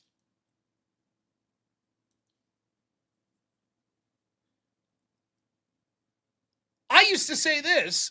I've always, I say there's two wolves in me. There's like a Christian nationalist and a libertarian, and they directly contradict on many issues. But I used to say it like this. We all have things that we disagree on. We do. But we're over here right now. And we need to get over here. Now, at some point, as we got to move in this direction. Eventually, we'll move far enough in this direction where we start to split off. Oh, now the disagreements. But right now, we're here.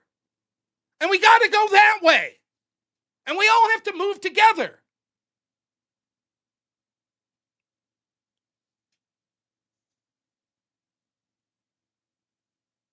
That's my feelings on it. Now, it sounds like hippie bullshit. I get that. And people are going to disagree and they're going to fight and they're going to argue. And I'm not saying they don't have the right. That's fine. I'm just saying my intent is I'm trying to work with as many groups as possible that are like, fuck these lefties. That's what I'm trying to do.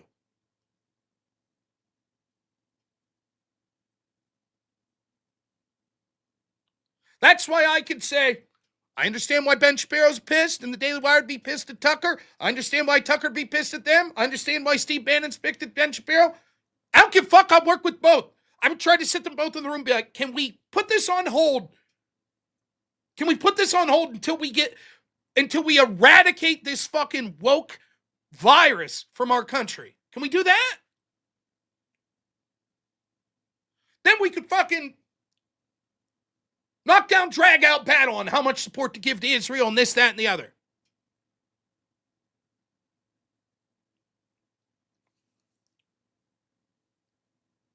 I don't have to be the big man. I don't have to be the guy that's like, I got the hot take. So people listen to me and fuck this influencer and fuck this person and fuck that person. I don't have to do that. I'm happy to just be someone behind the scenes, do my own little thing to help push people in the positive direction. I don't need the glory.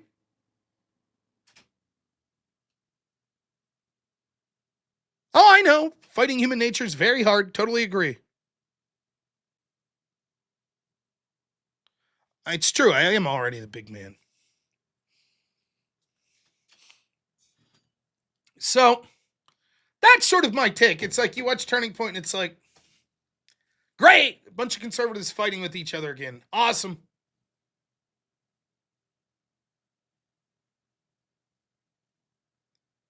Fight in the primaries. Do it. Support your guy. Get your message out there. Then come together.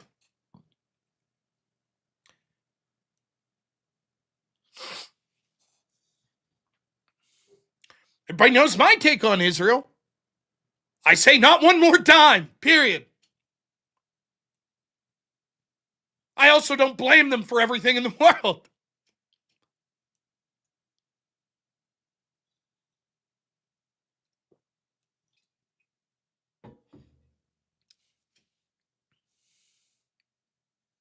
I know it's a weak take, but that's how I feel.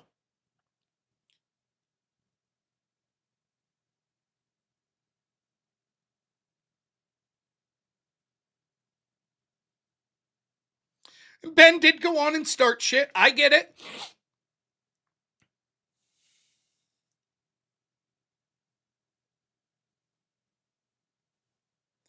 But that's how I'm feeling today, hearing the Turning Point news. Some more super chats.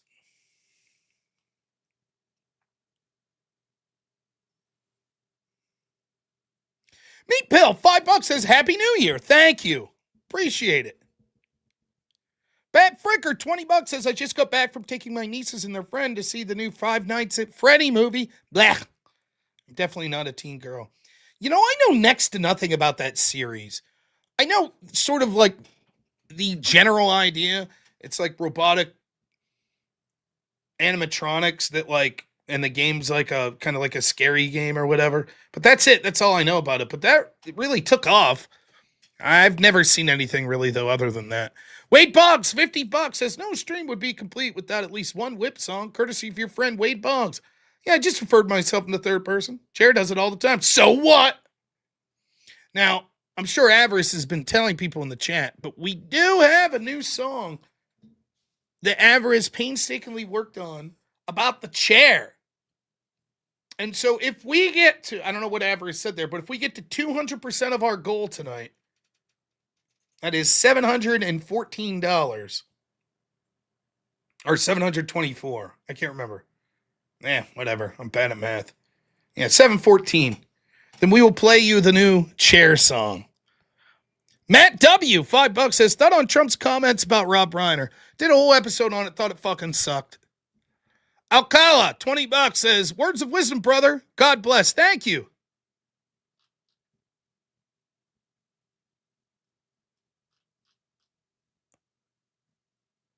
By the way, any word on, did the Jake Paul fight happen yet? Any word on that? Was it a shit show? I think it was supposed to be tonight, right? Maybe it's just starting.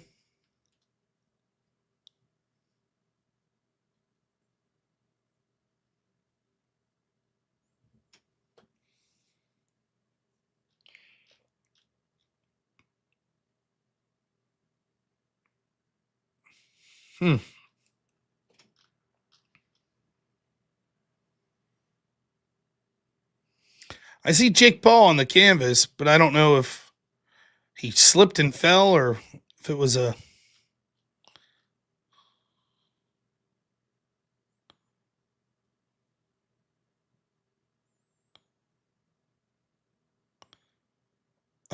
Fight's over. Yeah. Did Paul do poorly? He's going to get stopped. Jake Paul lost. Oh, boy.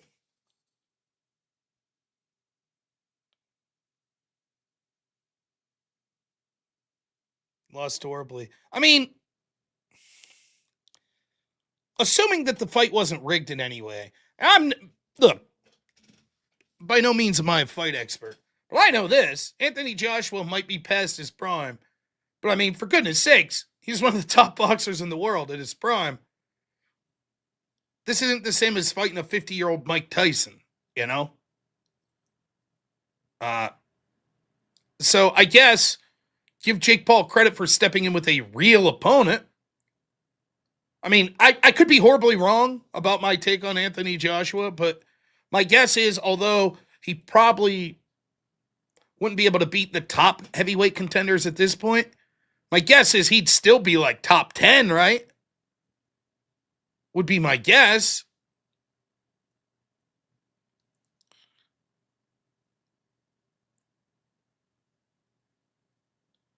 So, I mean, kudos to Jake Paul for stepping in. And I think that, where's all the people that are going to be like, it's rigged, it's rigged, it's rigged. Okay, well, if Jake lost convincingly, then maybe it wasn't rigged. Maybe it was just a shitty fight.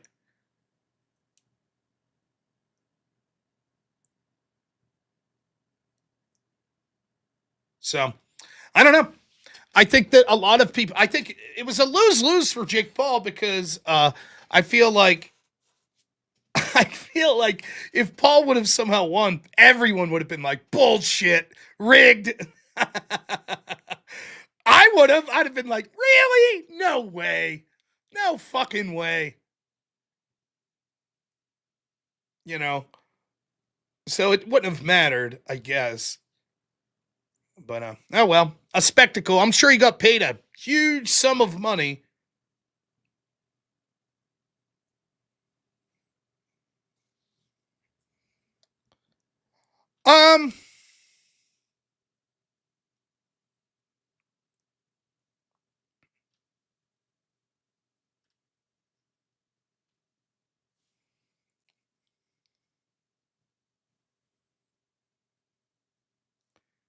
Word War.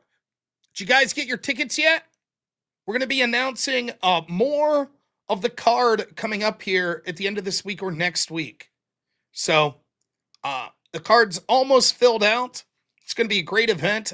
I know Andrew's not going to be there. That's disappointing. However, I'm going to be there. It's still going to be awesome. The venue's awesome. The debates are going to be awesome.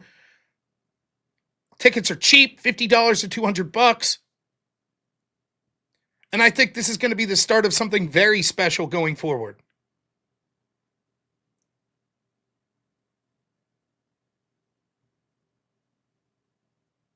No, the event's not canceled. Just Andrew's so busy, he's not able to do it. So I'll still be there. I am the debate architect. So my job will include, there ain't going to be no fucking funny business about the debaters not knowing the exact wording of the topic, the exact format of the debate. So when it comes to setting up the times of the debates, the formats, how long are opening statements, how long are closing statements, the types of moderation we're going to have, the exact wording of the topic, all of that stuff, that's on me. That's my role that I'll be filling out for the folks there at Word War. Now, you might be saying, well, that sounds all right, but Rob's also a boomer that doesn't know anything about technology. Right you are, which is why I have nothing to do with the production aspects of the show. And they actually have people that are professional that'll be working on those aspects of the show. So, the nationalist wolf's winning, infamous Luigi at this point. So, it's going to be a great event, and you all should get there. So, go to wordwardebate.com or Word War Debate on X. Follow the links. They got some polls up and stuff like that. You can participate in that, but make sure you get your tickets. I think it's going to be a lot of fun. So I'm happy to be part of it.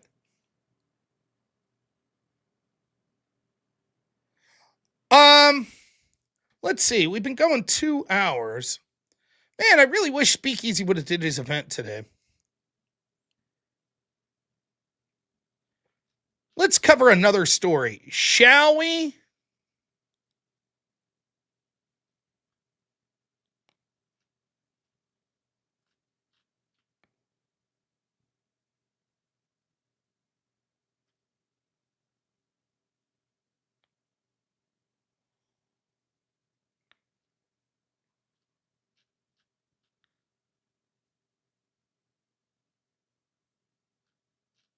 What the fuck is happening in the United Kingdom?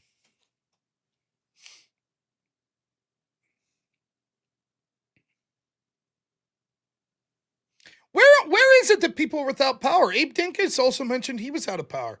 Is this like a big issue somewhere here in the States? Did I miss that? Did a storm take power out somewhere? Because Abe Dinkus messaged and said that they might be out without power for like 60 hours. That's crazy.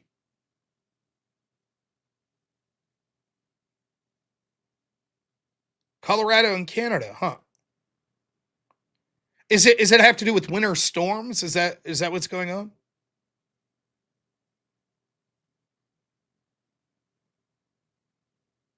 Huh. That's crazy. Yeah, prayers to everyone. No joke, especially in these cold areas when that power goes out. It's no joke at all. So, yeah, prayers out to them. 400,000 without power right now. Damn. Man. I picked my son up at school today. And where his school is, I don't know how to explain this, but it's like in a wind corridor, just the way the trees are set up and everything. So for whatever reason, like if it's slightly windy when I go out to my house to get in the car, when we get there, the wind's really blowing. So it's a little cold and it's like sleet, like freezing rain. And all of a sudden, my son comes out and the wind starts to pick up and it freaked him out a little because it's like a little bit of a stinging wind. And it's like loose snow and sleet. And so it's like swirling it up in the air. But then the wind blew my hat off and he laughed. He thought that was the funniest thing in the world. I'm chasing my hat down the park. He was very pleased. He's been talking about it all day. So it was 80 degrees in Southern California today. You bastards. Well, we're lucky here. Obviously, the power's working here.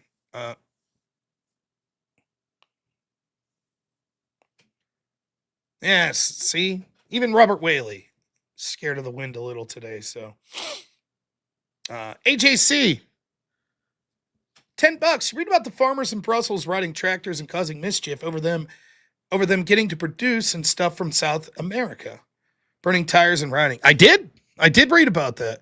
I don't know much about the story and exactly what their demands are, but yes. And look, European Union. This story I covered last night is going to have more ramifications than people think. Where now that like a bunch of member states were like, no, fuck you. You can't just steal Russia's assets and take that money. And it's going to expose the EU as being over leveraged. Now you're going to see them push for peace real fucking quick. And there's going to be questions about where some of that money went. They've already done damage by showing a lack of giving people a reason to not trust their financial systems. Putin was out today and was like, listen, if you're a Muslim nation, why would you trust the European Union? Same reason they're freezing our people's assets there and stealing the money. They'll do it to you over the LGBT causes. For Tome, $10 says, two things could be true. You don't think that a group of people is responsible for absolutely every tragedy in the world and their country is an unhealthy influence on our nation and policy? Yeah, that could certainly be the case.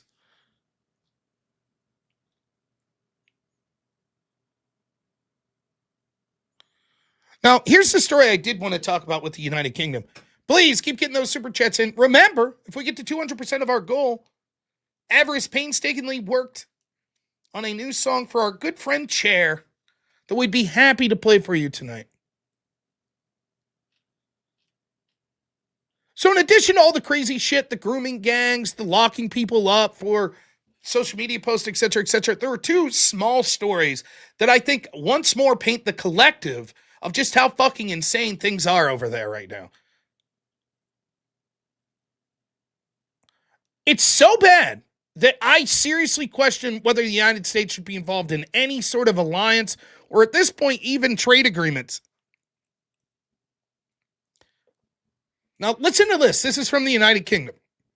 Thank you, Mr. Speaker. I'm going to do my best to get an answer, but I'm not sure I'm going to get one based on the two we've just heard. Without any kind of mandate, the government wants to do away with jury trials, and it wants to extend the powers of magistrates to sentence people for up to 2 years without any right to appeal, conviction, or sentence. Can she confirm that last year, of 5,000 cases appealed from magistrates' courts, more than 40% were upheld? Is it the government's policy to simply live with this number of miscarriages of justice? Thank you, Mr. So they're suggesting getting rid of jury trials, then suggesting up to 2 years of imprisonment without even an appeal. Now, there's significant questions on the utility of jury trials. We talked about it a little here recently. Turns out that once you start to have different racial groups and religious groups balkanized, jury trials become all but worthless. Same would be true when it comes to sort of extreme political ideology. We know for a fact that Donald Trump would be convicted of anything in a DC jury, and that people against Donald Trump would be left off the hook for almost anything because they're so ideologically captured. But this isn't some decision that the United Kingdom's made based on the failures of jury trials. They're looking and going, well, geez, black people overwhelmingly vote not guilty on black defendants, but guilty on white defendants. So maybe we get rid of jury trials.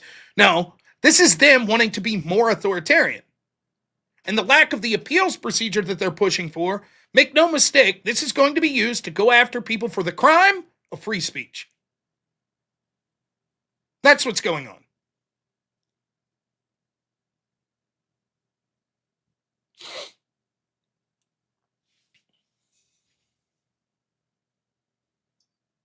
So now, when your ass goes to jail for 2 years, one magistrate that's mad because you used the wrong pronouns on a post online and it hurt someone's feelings sends your ass to jail for 2 years without even being held from a jury of your peers with no appeal process. That's what they're pushing for.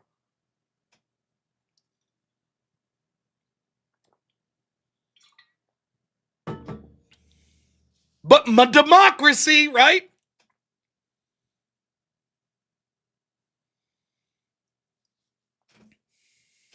That's not even the worst story that I saw today.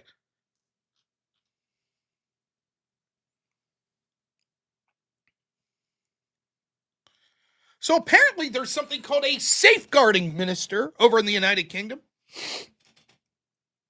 And they're proposing a new plan. Anti-misogyny training courses. So, if you say something that could be considered rude to a woman, you then have to go to a course to learn how to not be misogynistic. Now that sounds like a fucking nightmare, doesn't it? Can you imagine? You're at work. And you're like, do you need help with that? Do you need help lifting that up? Oh, how dare you? That's misogynistic. Bam. All of a sudden you have to take a course. But you want to hear the worst part? You ready? You want to hear the worst part about this? You ready? They're talking about doing this in primary school for 11-year-olds and older. 11 years old. forcing young boys to take misogyny courses. 11.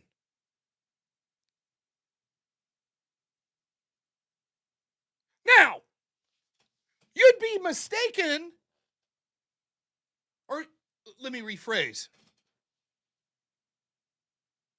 You may be thinking something like this. Wait a minute. They're so concerned about misogyny. Didn't they just have grooming gangs for people that not only thought women were pieces of meat, particularly white women, that their religion gave them the right to do whatever they wanted with, but actually little girls, underages? Do you think for a second that these misogyny courses are going to be for people in the Muslim community? No. It's going to be for little white boys. They're the problem. That's the problem.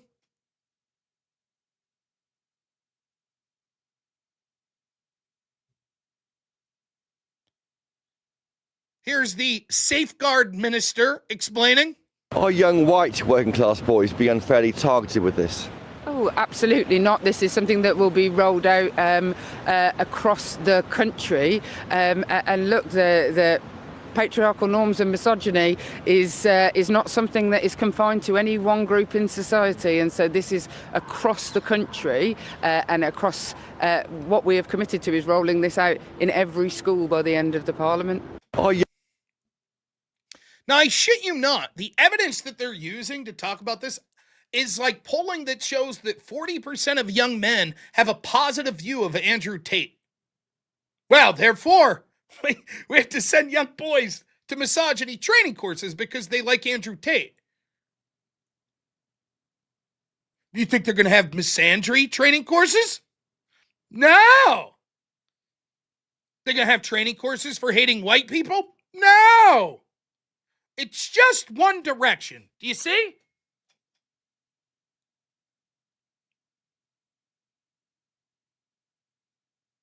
You see how that works?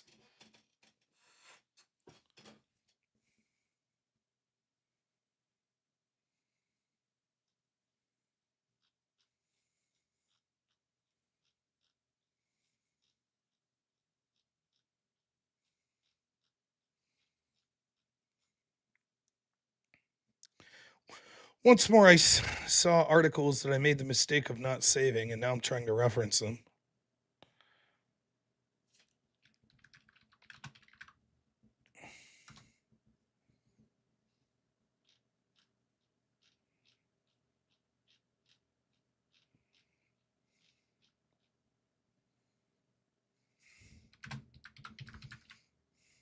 How bad are things?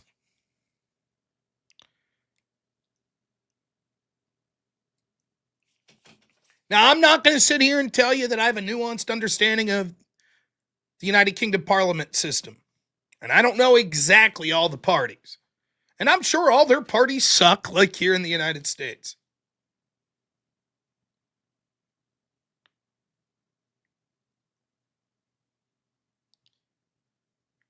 Does anybody know Keir Starmer, Prime Minister right now, what party he's from? I know, but do you guys know? What party is right now in charge in the United Kingdom?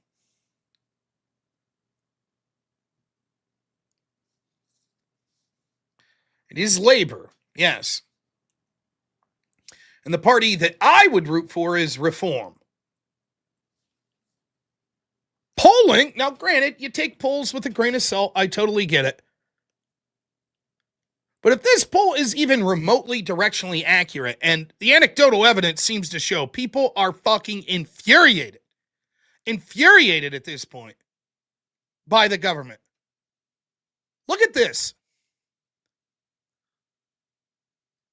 This is if the elections were out now.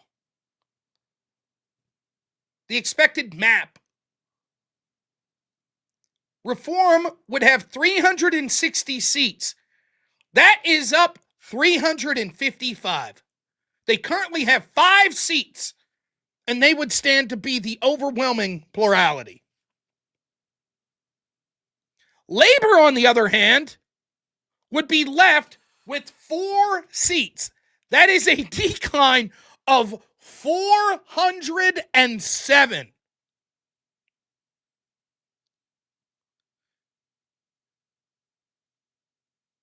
Making Labor the lowest party of all of the major ones.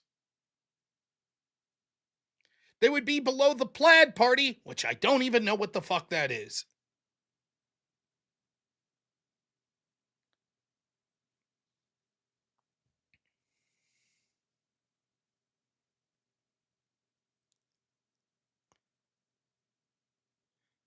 Now, I was trying to figure, because I saw people saying this, and it's difficult as a non-Brit to understand this thing. But I know they could have snap elections, and they also have, like, they could push elections off for certain reasons. So does someone know a little more about this? Plaid's the wealth nationalist. Okay. Keir Starmer and company are trying to delay the elections that are going to be coming up next year. Is that accurate?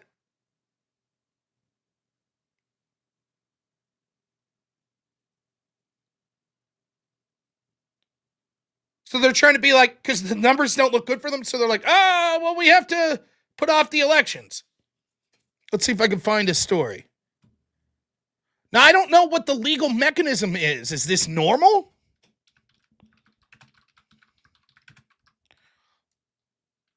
I was trying to find a little more about this earlier, and I was unable to.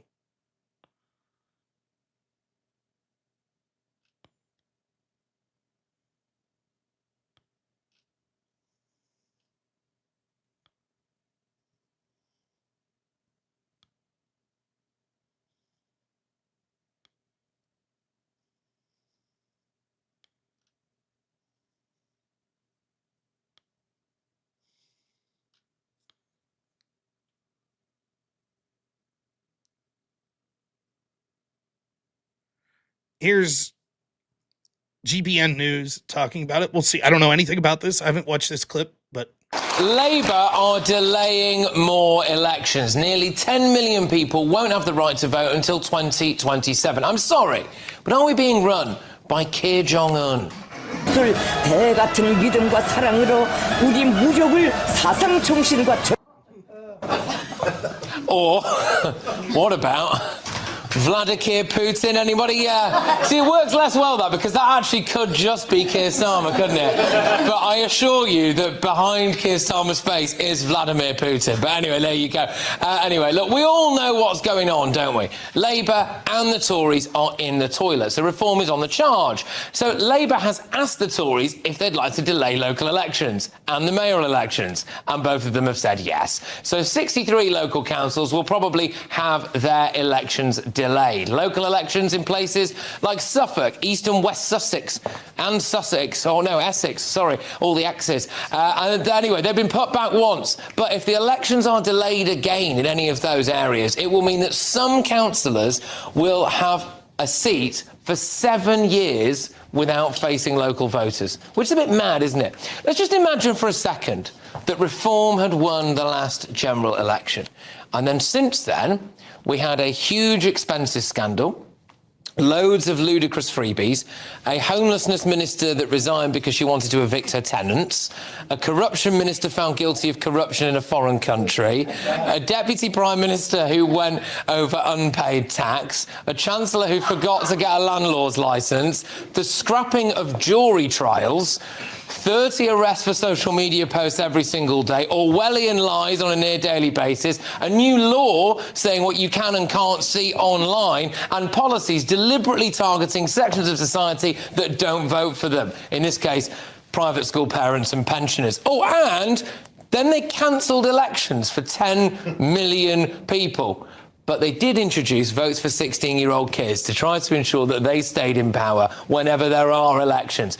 Would we not really be saying that this is a little bit dictatory? You know what I think? Right, but of course, it's Labour, isn't it? It's Labour. So people aren't hysterical in the streets telling us, oh, Nigel Farage is a fascist dictator. The amount of times you hear this is straight out of the fascist playbook. That's what they always say, isn't it? But no, it's Sir Keir Starmer's Labour Party. It's Sir Keir Starmer's Labour Party. They've got a red rosette on, so it's absolutely fine. Now, I don't know about you, but I am starting to wonder what they taught Sir Keir Starmer at that Czechoslovakian work camp during the Cold War. You know, where he just went off when he was about 16 years old, like a normal lad. We all went there, didn't we? We all went there. I remember I couldn't wait to go to Magaluf, right? I was there, sunny beach in Bulgaria. He goes, Keir, where are you off to with that rucksack? I'm just off to a Czechoslovakian work camp. Fantastic. Brilliant. Brilliant. Right? Kind of funny. But yeah, I mean, listen to the list of scandals that they came up with. Now, what I'm confused, first off, this dude will probably get arrested for wrong speak, you know. I'm confused what the legal justification is, though. Let's see if AI can help me out here. What's the legal justification that they're trying to use to cancel these elections?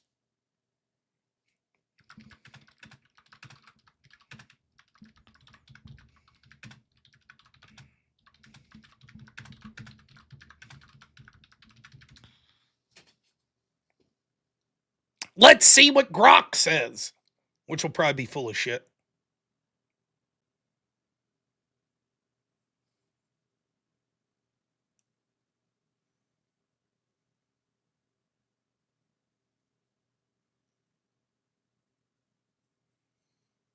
It's thinking. It's thinking hard.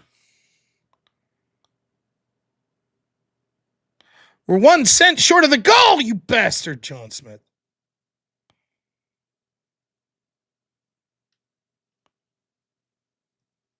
Well, everybody knows it's because they're afraid they'll lose.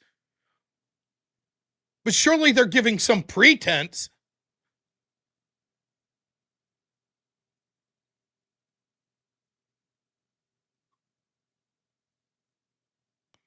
Wow, so Grok's really fucking thinking this one through.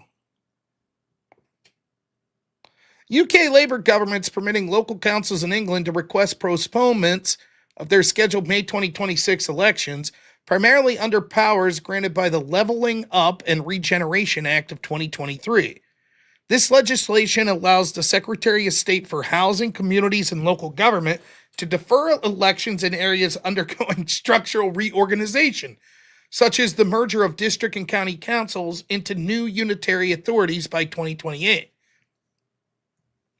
The process involves councils submitting requests by mid-January 2026, which the government then approves via secondary legislation, bypassing a full parliamentary vote to align election timelines with new council structures. Labour's stated reasons for these delays include administrative capacity constraints faced by councils during reorganization, the high cost of running elections for bodies that will soon be dissolved, potentially requiring re-elections within 12 months, and the need to prioritize service delivery and restructuring over the electoral processes. For instance, local government minister Alison McGovern has defended the approach by noting that many councils of all stripes have expressed concerns about the time and energy spent managing elections to bodies that won't shortly exist, only to run an election a year later. This affects up to 63 council seats, including some areas already delayed from 2025, potentially extending councillor terms to as long as 7 years without a vote. Now, so the explanation is, well, there are places merging and these districts may not exist and we'd have to do another vote in a year. And if you have to choose between a vote every year or a vote every 7 years, which one do you think is more democratic? And they're more concerned with structural things than the electoral process? How convenient. So says every dictator that's ever canceled elections. Yeah, fuck the Tories, too. Of course. It's all one big shell game. And I'm sure reform will suck, too. But imagine, why is it that the same people that scream dictator about, Donald Trump, who lawfully gets elected, have no problem with all these countries that supposedly are doing things the right way, postponing elections.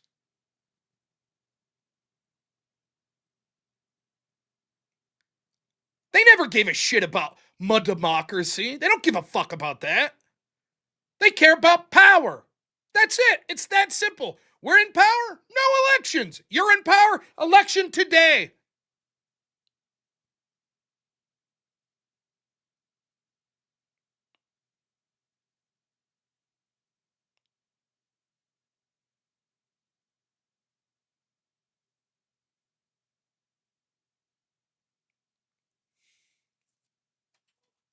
UK better wake up soon, man. I mean, it's never over.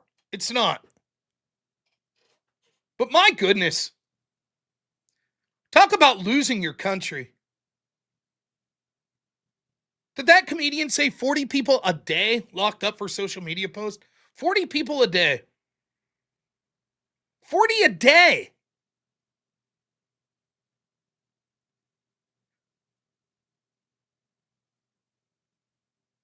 How is this? How does anyone look at this with a straight face and say that this isn't just the most absurd authoritarian dictator shit that you could imagine?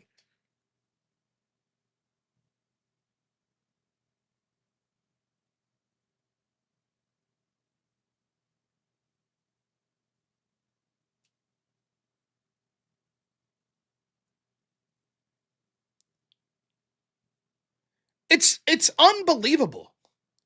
And make no mistake, it matters here in the States as well. I'm telling you right now, I don't have smoking gun proof right now, but if it ever comes out what really Russiagate was about, United Kingdom intelligence was working instrumental with the FBI to set up Donald Trump from the get-go. What do I say all the time with Russiagate? The key is, who is Joseph Mifsud? We're told he was basically a Russian spy. Yet all of his friends and family thought that he was working for UK intelligence. What do we do with when one of our greatest allies turns out to be actively trying to sabotage elections in the United States? What do we do when they become authoritarian dictators that are censoring people that tend to agree more with our way of life? Conservatives in this case. Are they really an ally?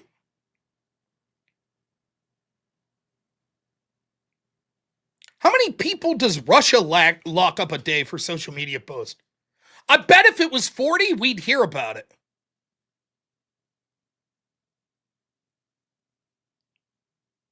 That's my guess. But hey, when it's a left-wing government doing it, oh, trust us, bro. It's for a good reason. Trust us. We have to do this.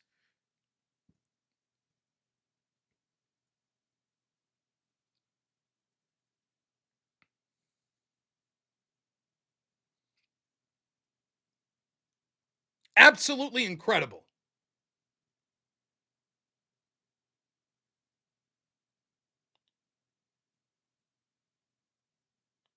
Yeah, that's right. Labor did try to help Democrats win in the 2024 election. I forgot about that story.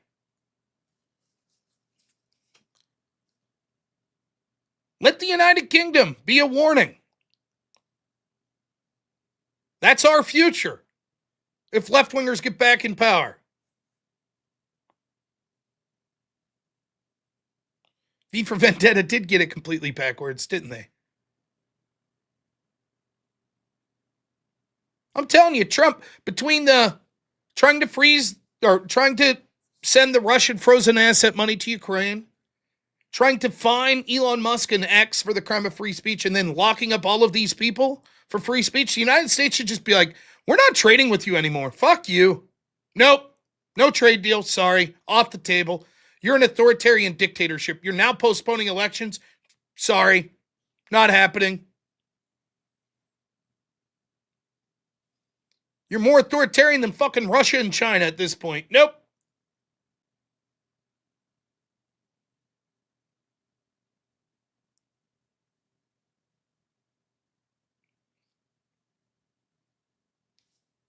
Absolute insanity. Let's read some more super chats.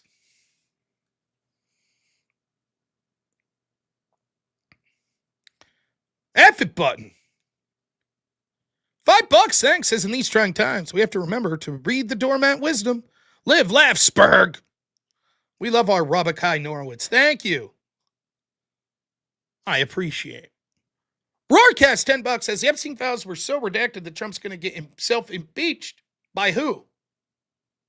Democrats that also want them redacted? Let's go, Rob. I promise I'm not a misogynist. Merry Christmas, everyone.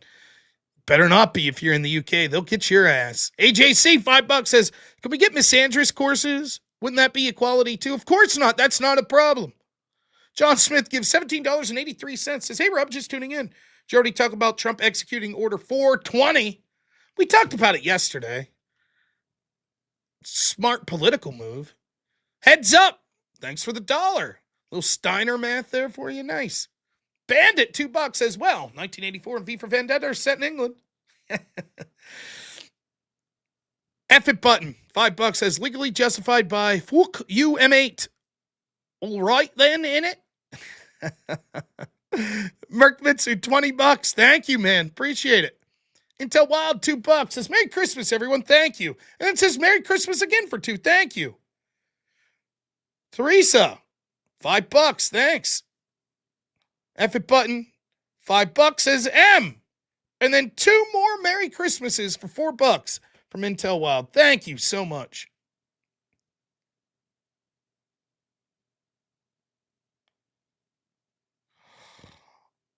Oh, what do you think?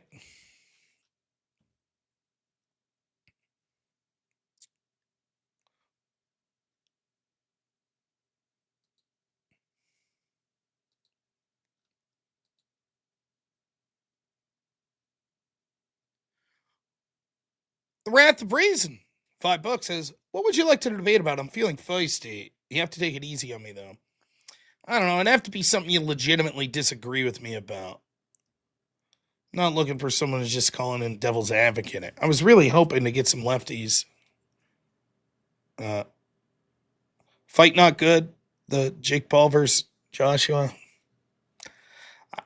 I didn't think the Tyson Jake Paul fight was that. I mean, Jake Paul has mastered sort of the spectacle. He's making money. He took an ass beating for some money. Okay.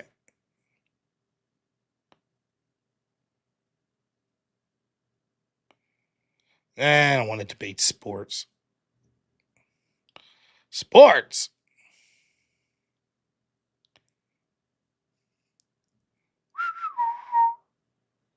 Jake Paul, the art of the scam. It's making money, though. Now, I owe our good friend Wade one Whip Whale song. But before then, Airborne Animal, $5 says, here's hoping that you have worked through your temporary TDS and are on the mend. Merry Christmas and Happy New Year. I always have anger at Trump. That's in my nature. Scabby McScabberson, $10 says, I'm just here to witness Rob surpass 22,000 mile. Rotten Tomato falls below 15K after her 20K coach. Good luck to Sarah and getting back up to 20K. Intel Wild, $2. Thanks so much. Says Charlie sure could have been president. Yeah, totally agree. See, sometimes I wonder, are people like watching at different times? You know, because we were talking about Charlie being president much earlier. So, did I see that Conan O'Brien refused to call the cops on Nick at the party? I read something about it, but I would have to think about it. Like, for example, I've had like people show up to parties of mine that I probably should have called the police, and I'm like, just get them fucking home. It'll be all right. Of course, I would feel horrible later if they committed some terrible crime, but Roarcast, $5 says, as a non-Christian, I'd rather live around them than any other desert religion. And this is something that you saw Hitchens and them say. Even Richard Dawkins, I believe, said this. He wants to live in Christian societies. But yeah. Handy Dandy, $5 says, Holiday Yingling Fund. Maybe I will get a 6 or a Yingling. I love me some Yingling, yeah. I mean, if everybody chips in $5 right now more, we will make the bar. Okay. Yeah. So if we get to 200% here, we will play the new chair song that Avarice painstakingly worked on, but we're not going to give it away for free. It's actually it's my favorite so far to date. We will save it for another day if we don't get enough interest. It's actually really fucking good. Now we've gone 2.5 hours. I don't want to play this. No, not at all. We will play one of these stupid songs. So let's do that real quick, and then we'll move on. Did you say spend at Disney? That's $100 if people want to. All right, something short, please. Disney. Oh, hey! I forgot about this one. Actually, they were just talking about this one yesterday. Enjoy.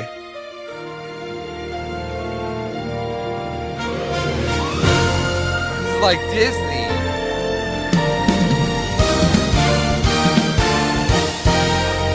Turbo Man. Where there's a whip, there's a way. Where there's a whip, there's a way. We don't want to go to war today, but the Lord of the Lash says nay, nay, nay.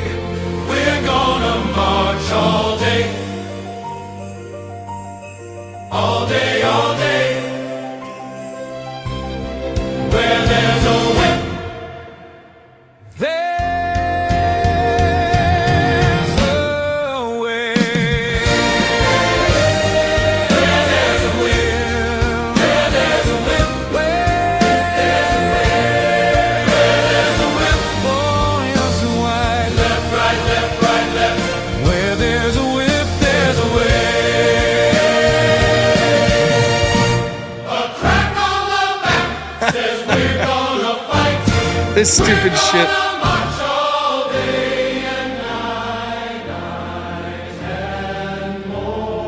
For we are the slaves of the Dark Lord's war.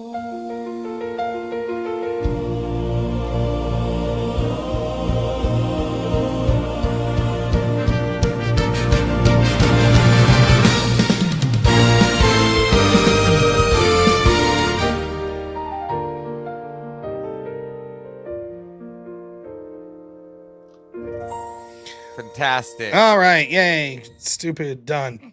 By Cut and Iron, thanks so much for the $10. I appreciate it. And Scabby McScabber's gonna get $5. Says if you don't donate a few dollars, then you're Gia.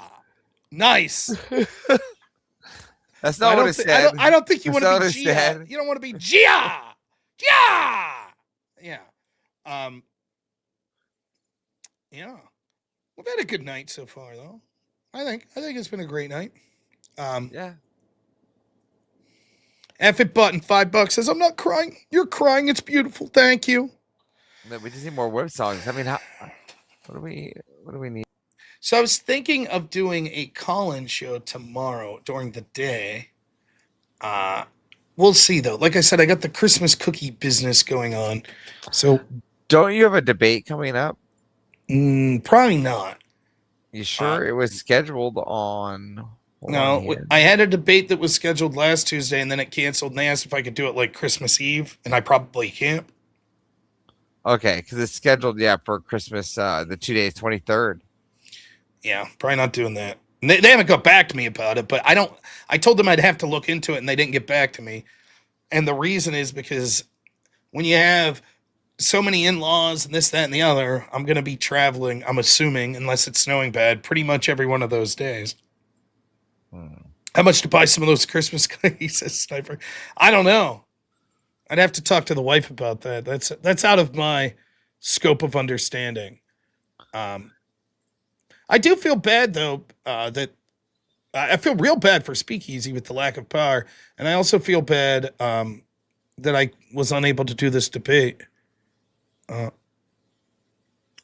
I know. We could have made it to the 200%, and we could have played the new song. Yeah. I was really excited about this one. Was just looking at a couple of the lack highlights. of donos. The lack of donos. Where is the button? There it is. I can blame EOD. Like I tend to do. Yeah, EOD does deserve to be blamed. That's his fault. Mela Kalika Mika. Yeah, I know that song. Yeah, so it's holiday season. I hope everyone's having a great time with their family. I really do. Yeah, we're very close, aren't we? I'm in a great mood. Yeah. So I don't even know, is anyone else on if I was to decide to raid someone? Emmett's the only one I've seen on. We could raid Emmett. That's no problem. There was Hello Listener earlier, but it doesn't show me when he's on or not for some reason.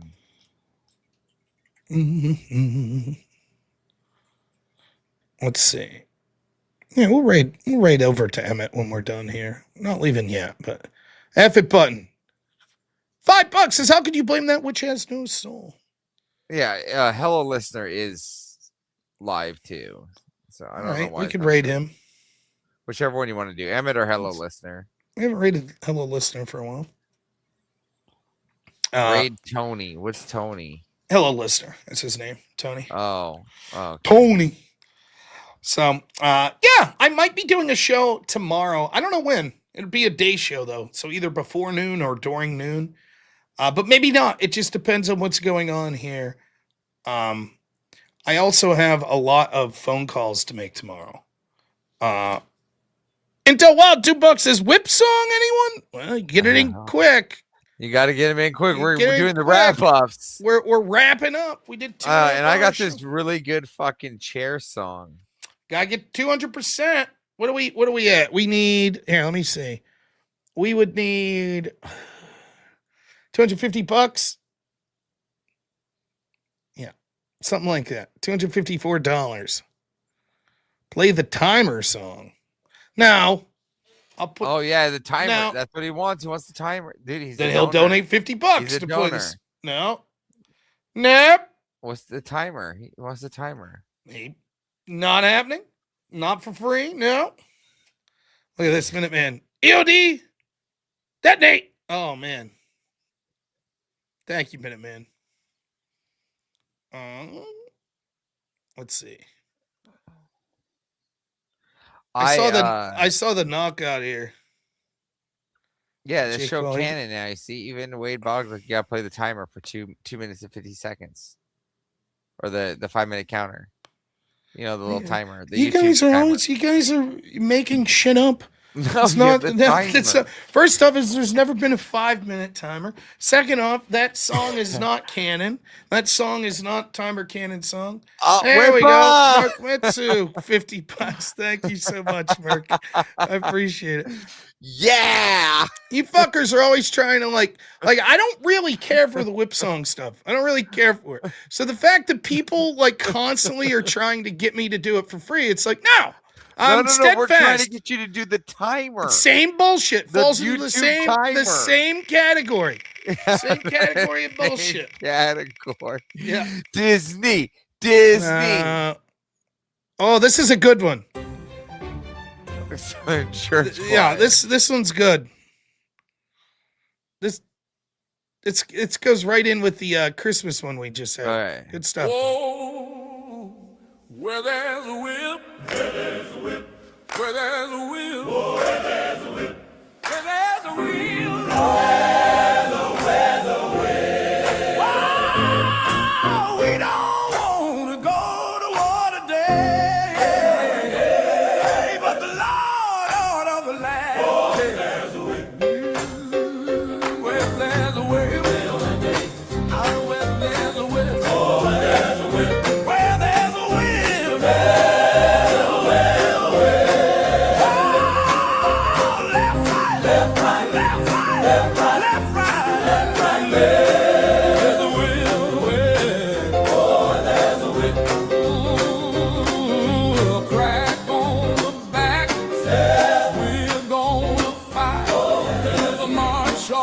Day and night.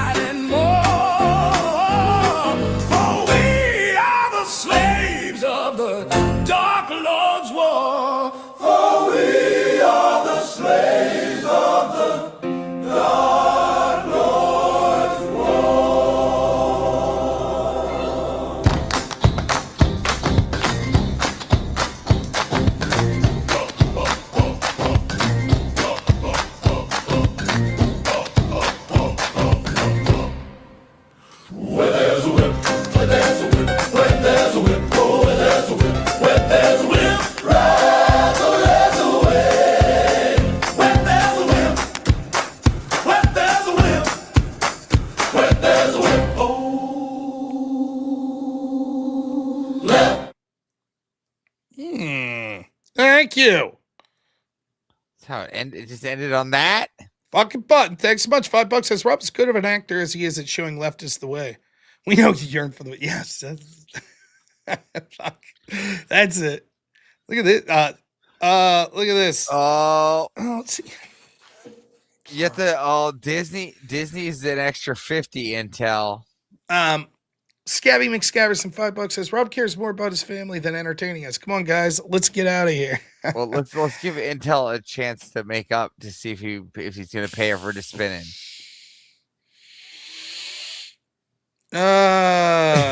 If someone else donates $50, we'll Intel. Well, $50 says give me the Disney whip song, Rob. If someone else donates 50, anybody, anyone. Yeah. Anyone wrong? Because you said mine don't count. You could do it for that.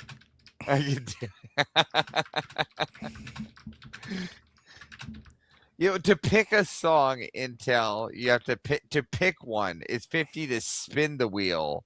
It's 100 to be like dot on. To specifically pick one. Yeah. We'll see. If someone will donate $50, that's fine. We'll play. Otherwise, we'll spin the wheel. Damn it. What's the percentage at? By the way, as we're waiting, someone's gonna send that $50. I know it. Someone will send it. Check this out. You have to laugh at this. So this is David Brooks, right? From the New York Times. Now, his picture came up in the Epstein files with Epstein. So,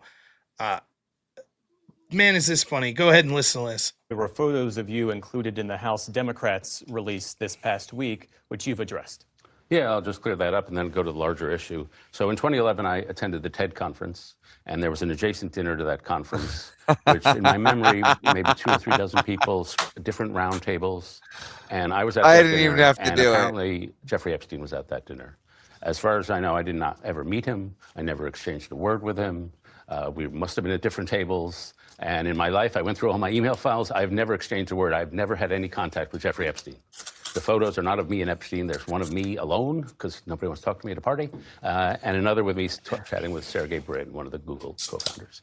And so the bottom line is, I had no idea who Jeffrey Epstein was in 2011, so I didn't know he was at the party, and I've had no contact with him. On the larger issue of, when Ro Khanna was talking about all the women who want satisfaction, they want. I just see a pink wall coming in, Rob. We all hope they get it. I would like to know why. The FBI really did investigate this a lot. If there were 20 men who were guilty of sexual abuse, why were they not tried? I think that's the question I have. Now, I promise we'll play the Disney song here in a second, then we'll do the whip wheel. However, what I want to say to this is, isn't that funny? The same New York Times that can't wait to smear Trump about everything. Now, one of their writers at an event with Epstein and, oh, no, it's benign, it's this, that, and the other. Hey, fuck you. Why shouldn't the standards apply to your rag? The New York Times, they can't wait to smear Trump in every possible way. Homeless man JS Urban Adventures just went live too, if we want to rate him. No. I like JS, but okay. We already told Tony we were going to rate him, so it would be... Where there's a will, there's a way. Where there's a will, there's a way. We don't agree today, but the Lord of the Lash says, nay, nay, we're gonna march all day, all day, all day. Where there's a wind, there's a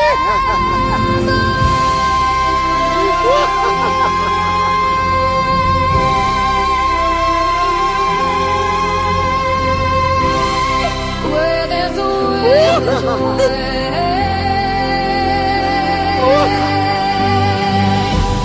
Where there's a wind, there's a way.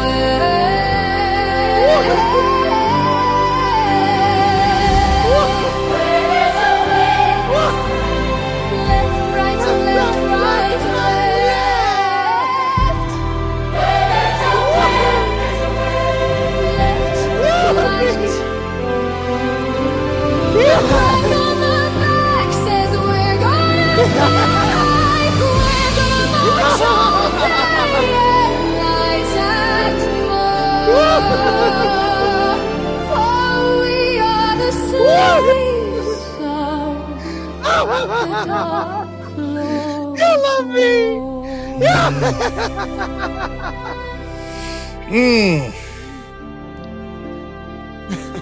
Thank you, AJC and Intel Wild. We have another whip wheel. Yes, I know. And then You know, the funny part is, so now that I have the baby in the Thank room you, next Merc. to me, the dog is now running in and barking as I'm doing that around me. Jabroni Big Time, thanks for the gifted sub. For Merc, let's play another. I would be fine with Black Church Choir again. Let's see.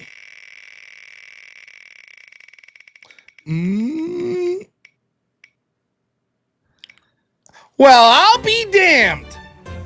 Oh my! How about it? Wow! What are the chances? The fix is in. The fix is in. We don't want to go to war today, but the Lord of the land. There's a way. Well, there's a way.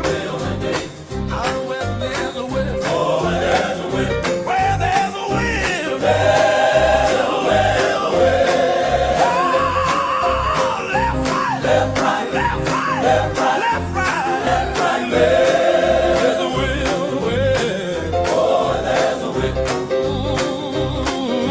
Crack on the back, we're gonna fight. There's a march all day and night and more. For we are the slaves of the Dark Lord's war. For we are the slaves of the Dark Lord's war. Yes. Oh, Hey!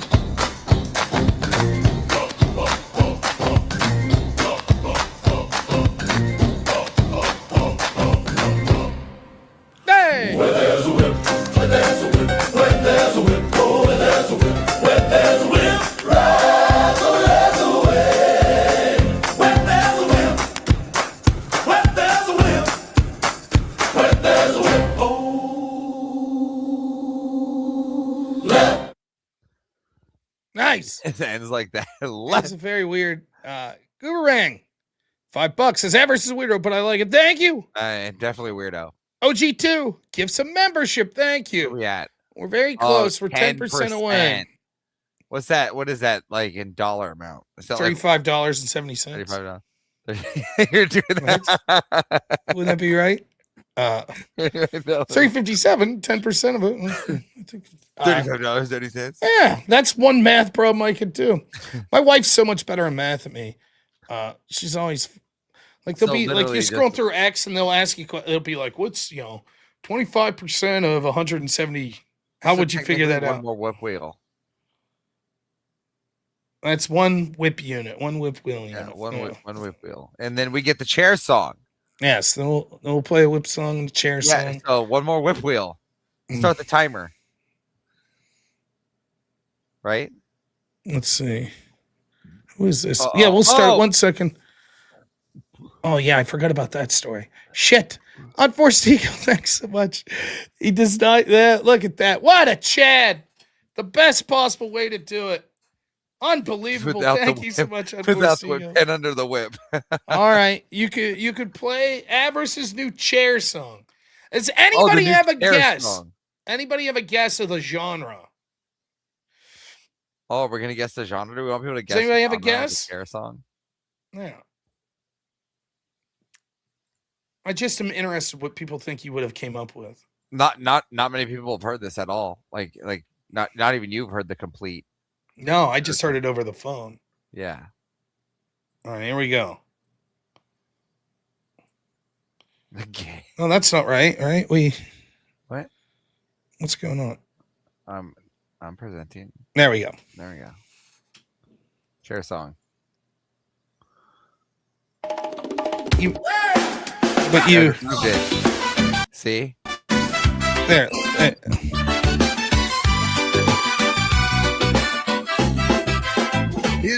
Chair's just chair.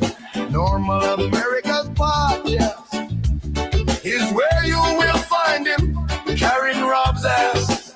And with Rob fade, so brother, chair, sit silent. Stealing the thunder, he's a debate champion, no cap. Destroys lives without a single yap. Rob yells and rants, gets all red-faced. But Chair just chills, wins the whole damn race. Okay. Jump on the chair, holding up Rob's weight, it's fine. Okay, I believe you. Jump on the chair, holding up Rob's weight, it's fine. Somebody help me. Jump on the chair, holding up Rob's weight, it's fine. Okay, I believe you. Jump on the chair, holding up Rob's weight, it's fine. Oh, Terry.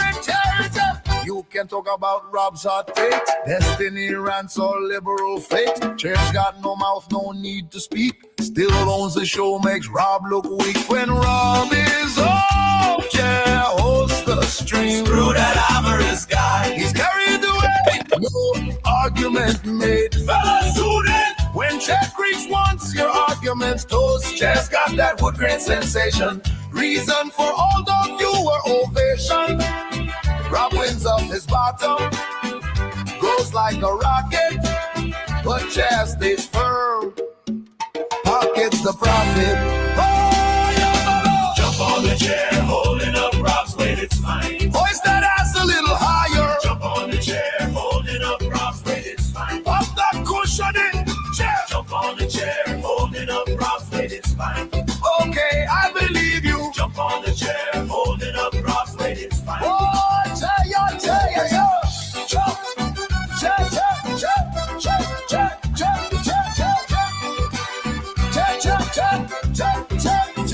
you jump in the seat, hold on to the bridle. Chair, she's a sensation. Yeah.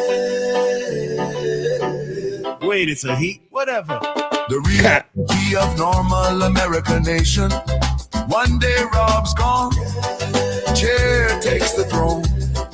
Debate champ alone, microphone on his own, but he can't talk. Ha. Still wins by default. Lips rage, quit, call it assault. Chair. Jump on the chair. Oh, jump on the chair. You jump on the chair. Jump on the chair. Jump on the chair. Jump on the chair.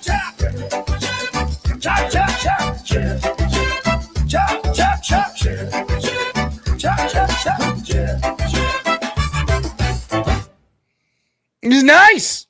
We did it. The chair song. Look at that. Chair is so pleased too.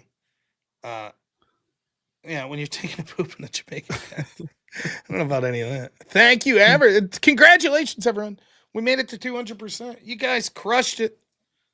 Wow. I'm conflicted, he says. What a night. What are you guys? The night shift, these day shift cretins, they don't know what they're doing. ML87 says Rob so nice. He hates all of these songs. What? What are you talking about? Harry Belafonte. That's the whole idea. Stop no selling it. It's fun. It was a fun song. I particularly like the part where it's talking shit on Avarice. That's great. Okay. That's good stuff. Day shift Big L. Yes, of course. So yeah, I'm not sure that I'll be streaming tomorrow. It just depends on what's going on with this cookie stuff. Plus, I know we have I got a meeting with some of the folks over at Word War there as well. So we'll see how that goes. Nothing bad, just getting shit together. So, meeting after meeting, Rob. Busy man. Please give me a whip song, Rob. Huh? $50 to spin the whip wheel. $100 to pick a specific one. Intel Wild, we counted your $50 with AJCs to play the Disney whip song. That's exactly what we did. Yeah. Oh. Wear a nice suit to my meeting tomorrow or to the cookies? Maybe I will wear a nice suit to eat cookies. Little bib. Sit down. Cookie suit. Gotta have my cookie suit on. Yeah, you know. I hope people enjoyed the show tonight, though. It was an audible, like I said, because Speakeasy doesn't have. I didn't want to say. I didn't realize it was a national thing. Like that, there were a lot of people without power, but that's what's going on with Speakeasy as well. So, yeah. So he was. Yeah, we did plan for debates. So yeah, that was the plan. We were planning that. We actually considered trying to reach out to people to see if they wanted to come over here and debate, but it sounded like a lot of work. And I actually had one. I just didn't know. I didn't know what the prompt was going to be because I had tomfoolery lined up. Oh, fucking Tom. Smack Tom around again. Why not? I even went into his Discord to get a hold of him. All right. Well, if no one's going to give any more donations, we will end the stream here tonight a little after 1 a.m. 2.5 hours of real stuff, 30 minutes of excellent, fantastic music, the best you'll ever hear. Now we can start our weekend. Start the weekend, baby. We're coming into Christmas week. I'm excited.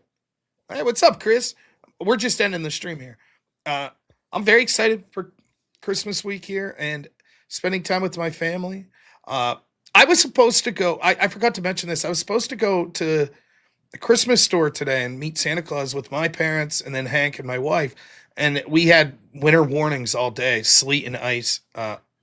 And it did not happen. So we called a mulligan, and I think we're going to go out to that same store after Christmas because the way my dad works, it was tough for us to find a day where he was available, but it'll still be fun.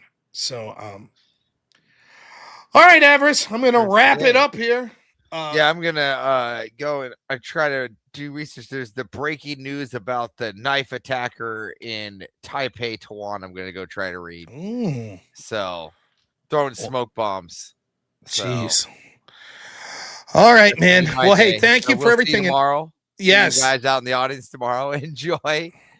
See you guys later. Take it easy, man. All right. Thank you so much, Avarice. Rob, I had no idea you and Tom went on a stream to debate. I'm going to shut up. I honestly had no idea. Huh? We debated at DebateCon the day before. Anyways, thank you, Avarice. Thank you to my editor, Black Elk. All of my moderators. Fantastic. Thank you to everyone who donated. You guys are the best. And especially, thank you to everyone who watches and has any part in this community. It means a lot to me, and I hope you guys enjoy it as well. Merry Christmas to you all. I'm assuming I'll be streaming between now and Christmas, but just in case you all aren't here, I hope you're having a fantastic Christmas season. So we're going to raid over to Hello Listener over at Tony. So please check that out. We were talking a little about the Turning Point USA event. Please take a minute and just say a prayer for Charlie Kirk and his family. You see how things are becoming more tensions between right-wing groups without Charlie here. So just remember him for the great things he did, and equally remember how the left mocked his murder, mocked his wife for it as well. God bless Charlie and his family. And also say a prayer to everyone who lost power tonight, including our friend Speakeasy, Abe Dinkus, and anyone else that's without power. So thank you guys so much. Enjoy the raid of Tony over at Hello Listener. Maybe I'll be streaming tomorrow during the day, but I'm not sure. So otherwise, have a good one. We'll see you soon. Only in America is it possible to say, you know what, I don't like the way the country is going, and to do something about it. Take that risk. Take that leap of faith. Stay involved. Trust God and act obediently. Romans 12:2 verse. That God will use all things for good for those who love him. It's bigger than you. I want you to remember that. It is bigger than you. It's bigger than me. You are here to make somebody else's life better, the pursuit of liberty and freedom. You know what gives me strength? The hundreds of thousands of you that say, Charlie, keep going. 1 Corinthians 5 and 15. So that's all pretty amazing evidence, not just intra-biblical evidence, but extra-biblical evidence that Jesus Christ was a real person.